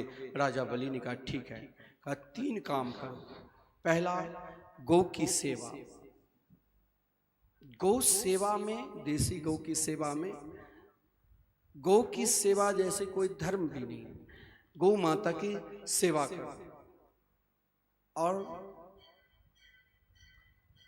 दूसरा जो कहा, संकीर्तन यज्ञ, यज्ञ करो, नाम यज्ञ। और तीसरा कि जो भी आवे उन्हें तुम्हारे पास जो याचना करे और जो समर्थशाली हो तुम तो उसे देना, यानी अन्नदान करना, भंडारा अंचित। राजा बलि ने तीनों काम गुरुदेव की आज्ञा मानकर मनोयोग के साथ किया। गुरुदेव खुश होकर, और भी जितने लोग साधु संत महात्मा आए थे, खुश होकर एक यज्ञ करा दिया, जिस यज्ञ का नाम है विश्वजीत नाम के यज्ञ। और उन विश्वजीत यज्ञ से जो एक रथ निकला, जिन रथ का नाम है सर्वजीत नाम के रथ, और उन सर्वजीत नाम के जब रथ यज्ञ कुंड से प्रकट हुआ तो इस रथ पर यदि बैठकर महाराज बलि युद्ध करने के लिए जाते तो विजय श्री मिल जाती। लेकिन प्रहलाद जी ने सोचा कि आत्मनिवेदन नवदा भक्ति के एक आचार्य राजा बलि है, आत्मनिवेदन भक्त है। बोले देवराज, इंद्र का नाम नहीं है नवदा भक्ति में, लेकिन राजा बलि का नाम आते हैं। तो प्रहलाद जी ने सोचा मेरे पुत्र यदि युद्ध करेगा तो ठीक नहीं, एक पुष्प का माला, कमल पुष्प का माला का लो, ये पहन लो, और एक शंख प्रदान कर दी। शंख को बजाते ही, देखिए शंख की बड़ी महिमा है। शंख हर व्यक्ति को अपने घर में रखना चाहिए। शंख से यदि घर में किसी प्रकार के महाराज दोष भी है उनका निवारण होता है। क्योंकि अब ना वास्तु शास्त्र के द्वारा हम सब कुछ मिलाते हैं कि ये यहाँ पर बनना चाहिए, और पहले कहाँ कोई मिलाता था, पहले नहीं मिलाया जाता था। अब ये सब नई प्रथा चले हैं, नए नए। तो महाराज क्योंकि पहले हर जगह भगवान के मंदिर में शंख रहता था, और शंख जहाँ बजते हैं वहाँ महाराज शंख के ध्वनि में वो दिव्य ध्वनि निकलता है, जो वहाँ चाहे लाखों प्रकार के अवगुण हैं, भूत प्रेत पिशाच, किसी प्रकार के मतलब दोष है, जहाँ शंख की पूजा या शंख रखा जाता है, क्योंकि भगवान के सबसे प्रिय महाराज शंख भी है। और शंख रखने से समस्त दोष का निवारण हो जाता है। क्योंकि प्रहलाद जी ने महाराज बलि को जिस समय यज्ञ किया, विश्वजीत नाम के यज्ञ, और जहाँ सर्वजीत नाम के रथ निकला, तो महाराज बलि को प्रहलाद जी ने शंख भी प्रदान की। और आसानी से महाराज शंख बजाते ही जितने भी शत्रु थे सब के सब भाग गए और स्वयं स्वर्ग के राजा बलि बन गए। लेकिन एक बात ध्यान देना, यदि पुत्र के जीवन में किसी प्रकार के कष्ट होता है तो सबसे अधिक दुख माता को होती है। आज जब कश्यप ऋषि ने अदिति के आश्रम में कुटिया में पधारे तो माता अदिति बहुत दुखी थी। कश्यप ऋषि ने कहा, दुख के कारण देवी अनेक होता है, क्या आज आपने किसी अतिथि को सम्मान नहीं किया? क्या आपने किसी को बुलाकर, जिसे हम आमंत्रण करते हैं वो हमें विशिष्ट अतिथि हो जाते हैं, क्या आपने उससे सम्मान नहीं किया? और तेजहीन होने का एक कारण ये भी है, जो हम यदि भजन पूजन करते हैं और समय पर नहीं होता है तब भी क्रोध आ जाता है, दुख होता है, कष्ट होता है।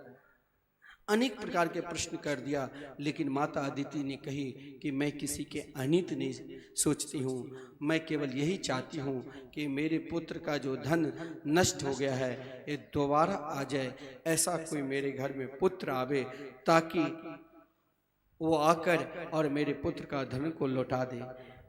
महाराज कश्यप ने बहुत समझाया, लेकिन अदिति की प्रार्थना मानकर महाराज कश्यप ने एक व्रत बता दिया। इन व्रत का नाम है पयोव्रत, किसी के संतान नहीं होती है, इन व्रत की उपासना करने से महाराज बहुत लाभ मिलता है। केवल गौ दूध, बछड़ा वाले गौ के दूध लेकर ये व्रत होता है। 12 दिन के फागुन मास शुक्ल पक्ष प्रतिपदा से प्रारंभ होकर त्रयोदशी तक चलता है। माता अदिति ने भगवान यज्ञ पुरुष की आराधना की। भगवान यज्ञ पुरुष चतुर्भुज रूप में माता अदिति का दर्शन लिया। माता अदिति ने भगवान की सुंदर स्तुति की।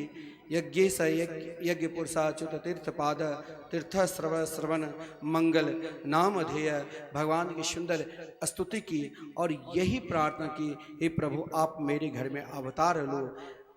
बोले किस कारण? बोले मैं किसी के अनित नहीं चाहती हूँ। अगर माता अदिति अनित के लिए, क्योंकि दिति ने देवताओं को मारने के लिए जो उपासना की, तो कश्यप ऋषि ने 1 साल के व्रत बता दिया था और उन 1 साल के व्रत में महाराज अगर खंडित हो जाए तो व्रत विफल हो जाता। तो स्वयं देवराज इंद्र ने दिति के अंदर प्रवेश होकर और उन व्रत के फल को 49 टुकड़े कर दिए थे, जो 49 मरुतगणों की उत्पत्ति हुई। लेकिन अदिति ने कही मैं किसी के अनित नहीं चाहती हूँ, मैं केवल यही चाहती हूँ कि मेरे पुत्र का जो धन नष्ट हो गया है, असुर सम्राट ले लिया है, इसे आप किसी प्रकार हे प्रभु लौटा दो। भगवान के हृदय में बहुत प्रसन्नता हुई। बोले ऐसी माता के पुत्र बनकर आना चाहिए जो किसी के कभी अनित न सोचे। लेकिन भगवान ने कहा देखो माता, हम जरूर तुम्हारे यहाँ पुत्र बनकर आएंगे, लेकिन राजा बलि के साथ हम युद्ध नहीं कर सकते। जो प्राणी अपने गुरुदेव को खुश कर लिया, यानी अपने बड़े बुजुर्ग को खुश कर लिया, उनके हृदय के आशीर्वाद ग्रहण कर लिए, वहाँ हम भगवान होकर भी उन्हें हरा नहीं सकते हैं, लेकिन हम उनके द्वार पर जाकर मांग सकते हैं, ये भगवान ने कहा। लेकिन ये बात आप किसी को नहीं बताना। एक बात ध्यान देना, स्वप्न में यदि आप कोई विशिष्ट वस्तु का दर्शन करते हैं कि हमें धन मिलने वाला है, या स्वयं कलयुग में स्वप्न दे दर्शन प्रत्यक्ष दर्शन कहा गया है। स्वयं स्वप्न में यदि भगवान दर्शन दे तो किसी को नहीं बताना चाहिए। आजकल लोग पेपर में, मीडिया के माध्यम से कि मैंने स्वप्न में भगवान को दर्शन किया, और आजकल नहीं चला है झूठ फूस पर, जो वो वियतनाम के जो पत्थर होता है ना, उसमें तो आप पानी रख दो, चंदन लगा दो तो चंदन सूख जाएगा। लेकिन आजकल लोग चम्मच में दूध पिलाने लग जाते हैं कि भगवान पीता है। ये ठक रहे हैं, वो तो रस के रसास्वादन करने वाले हैं।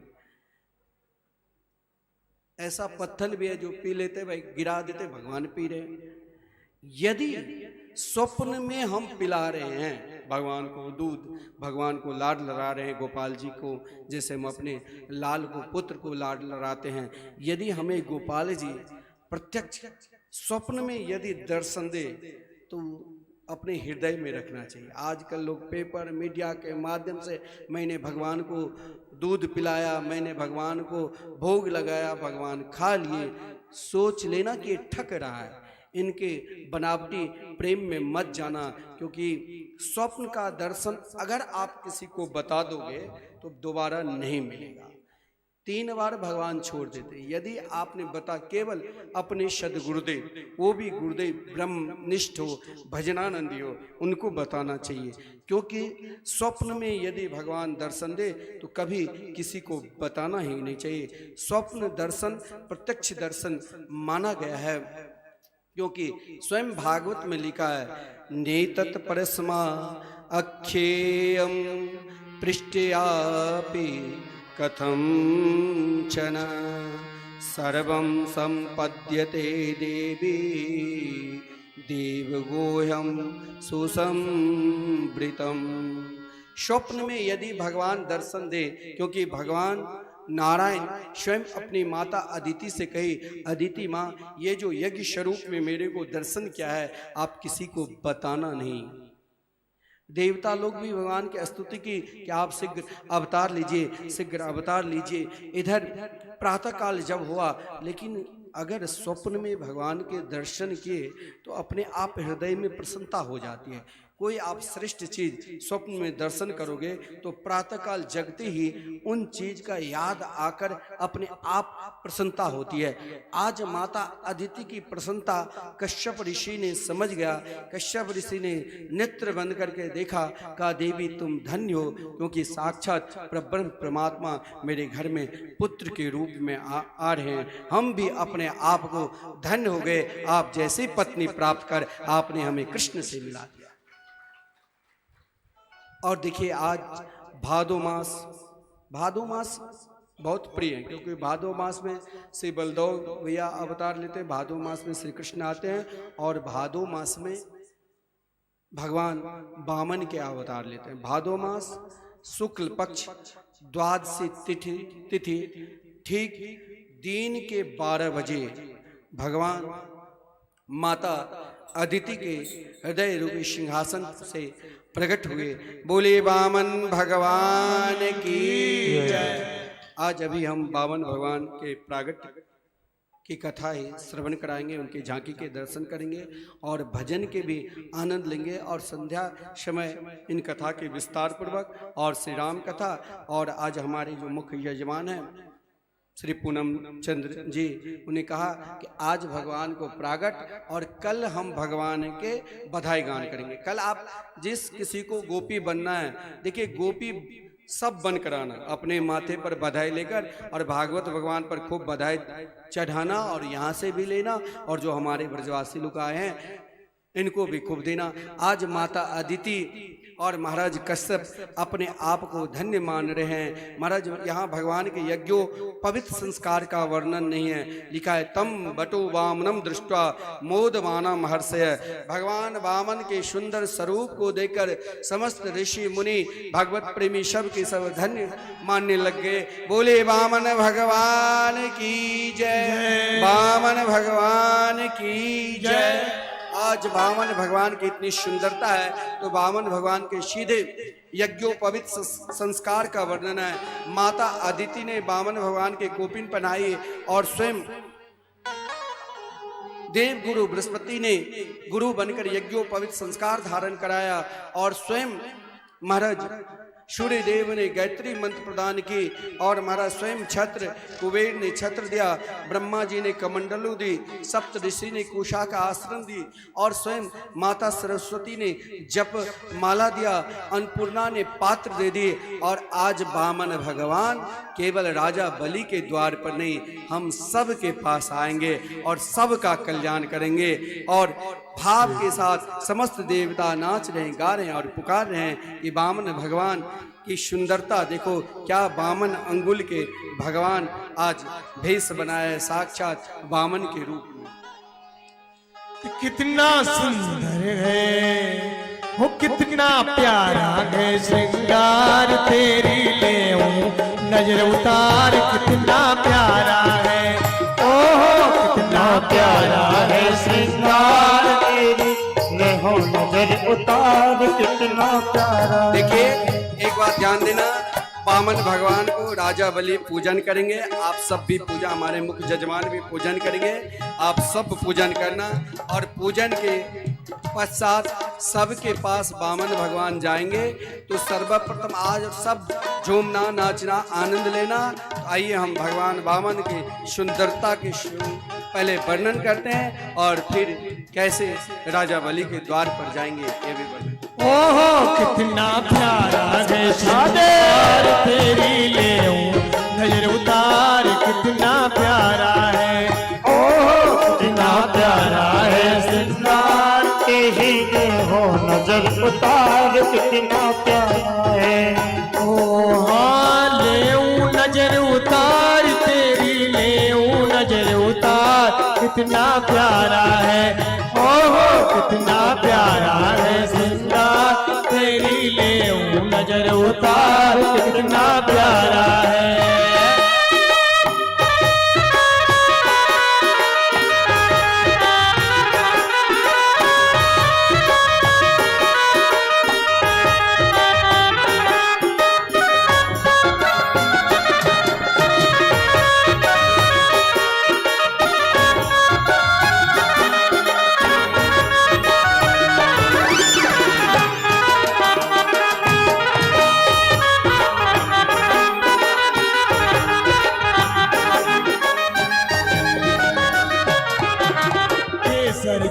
चंदन तिलक लगा कर सज धज करके बैठो है।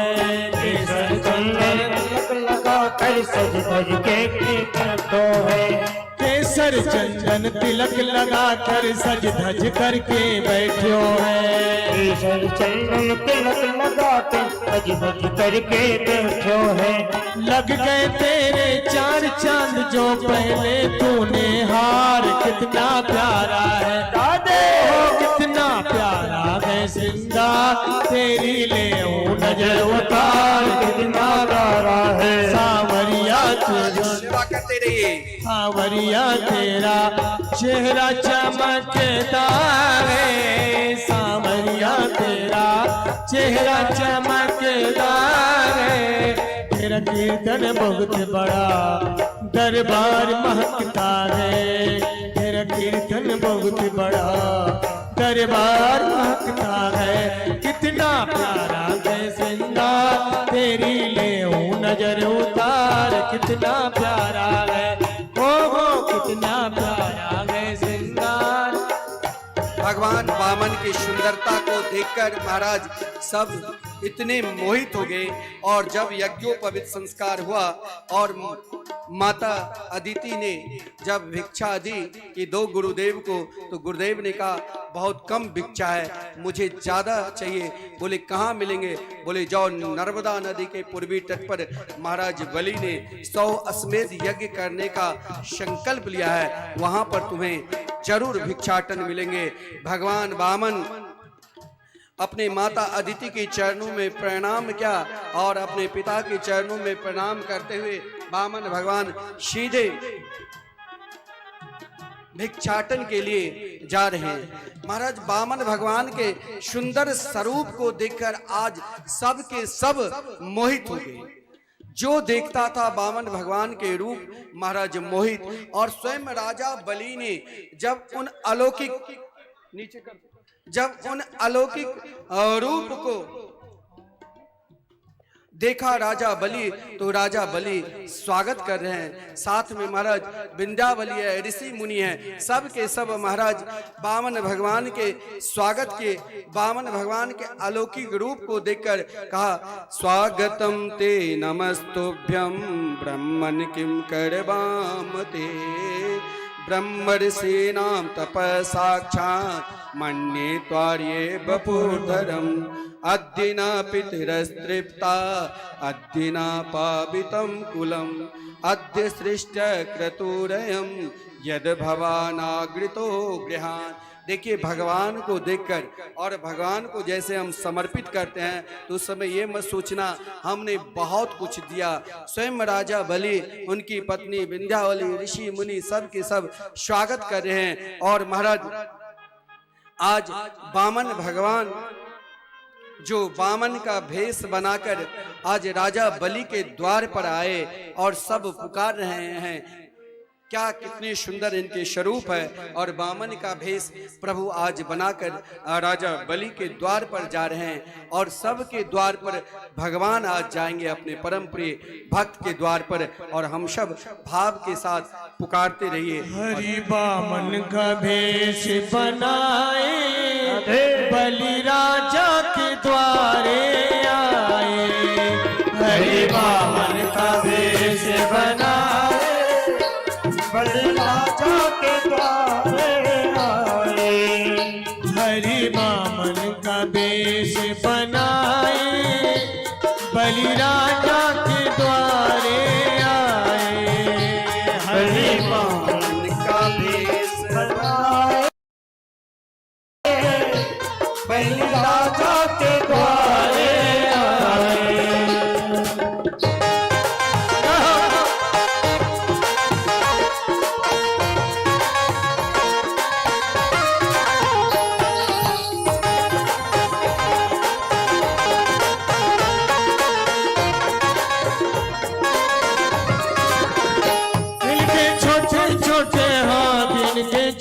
छोटे पाँव, इनके छोटे छोटे हाथ, इनके छोटे छोटे पाँव, इनके छोटे छोटे हाथ, इनके छोटे छोटे पाँव, इनके छोटे छोटे हाथ, इनके छोटे छोटे पाँव। पैरों में खड़ाऊ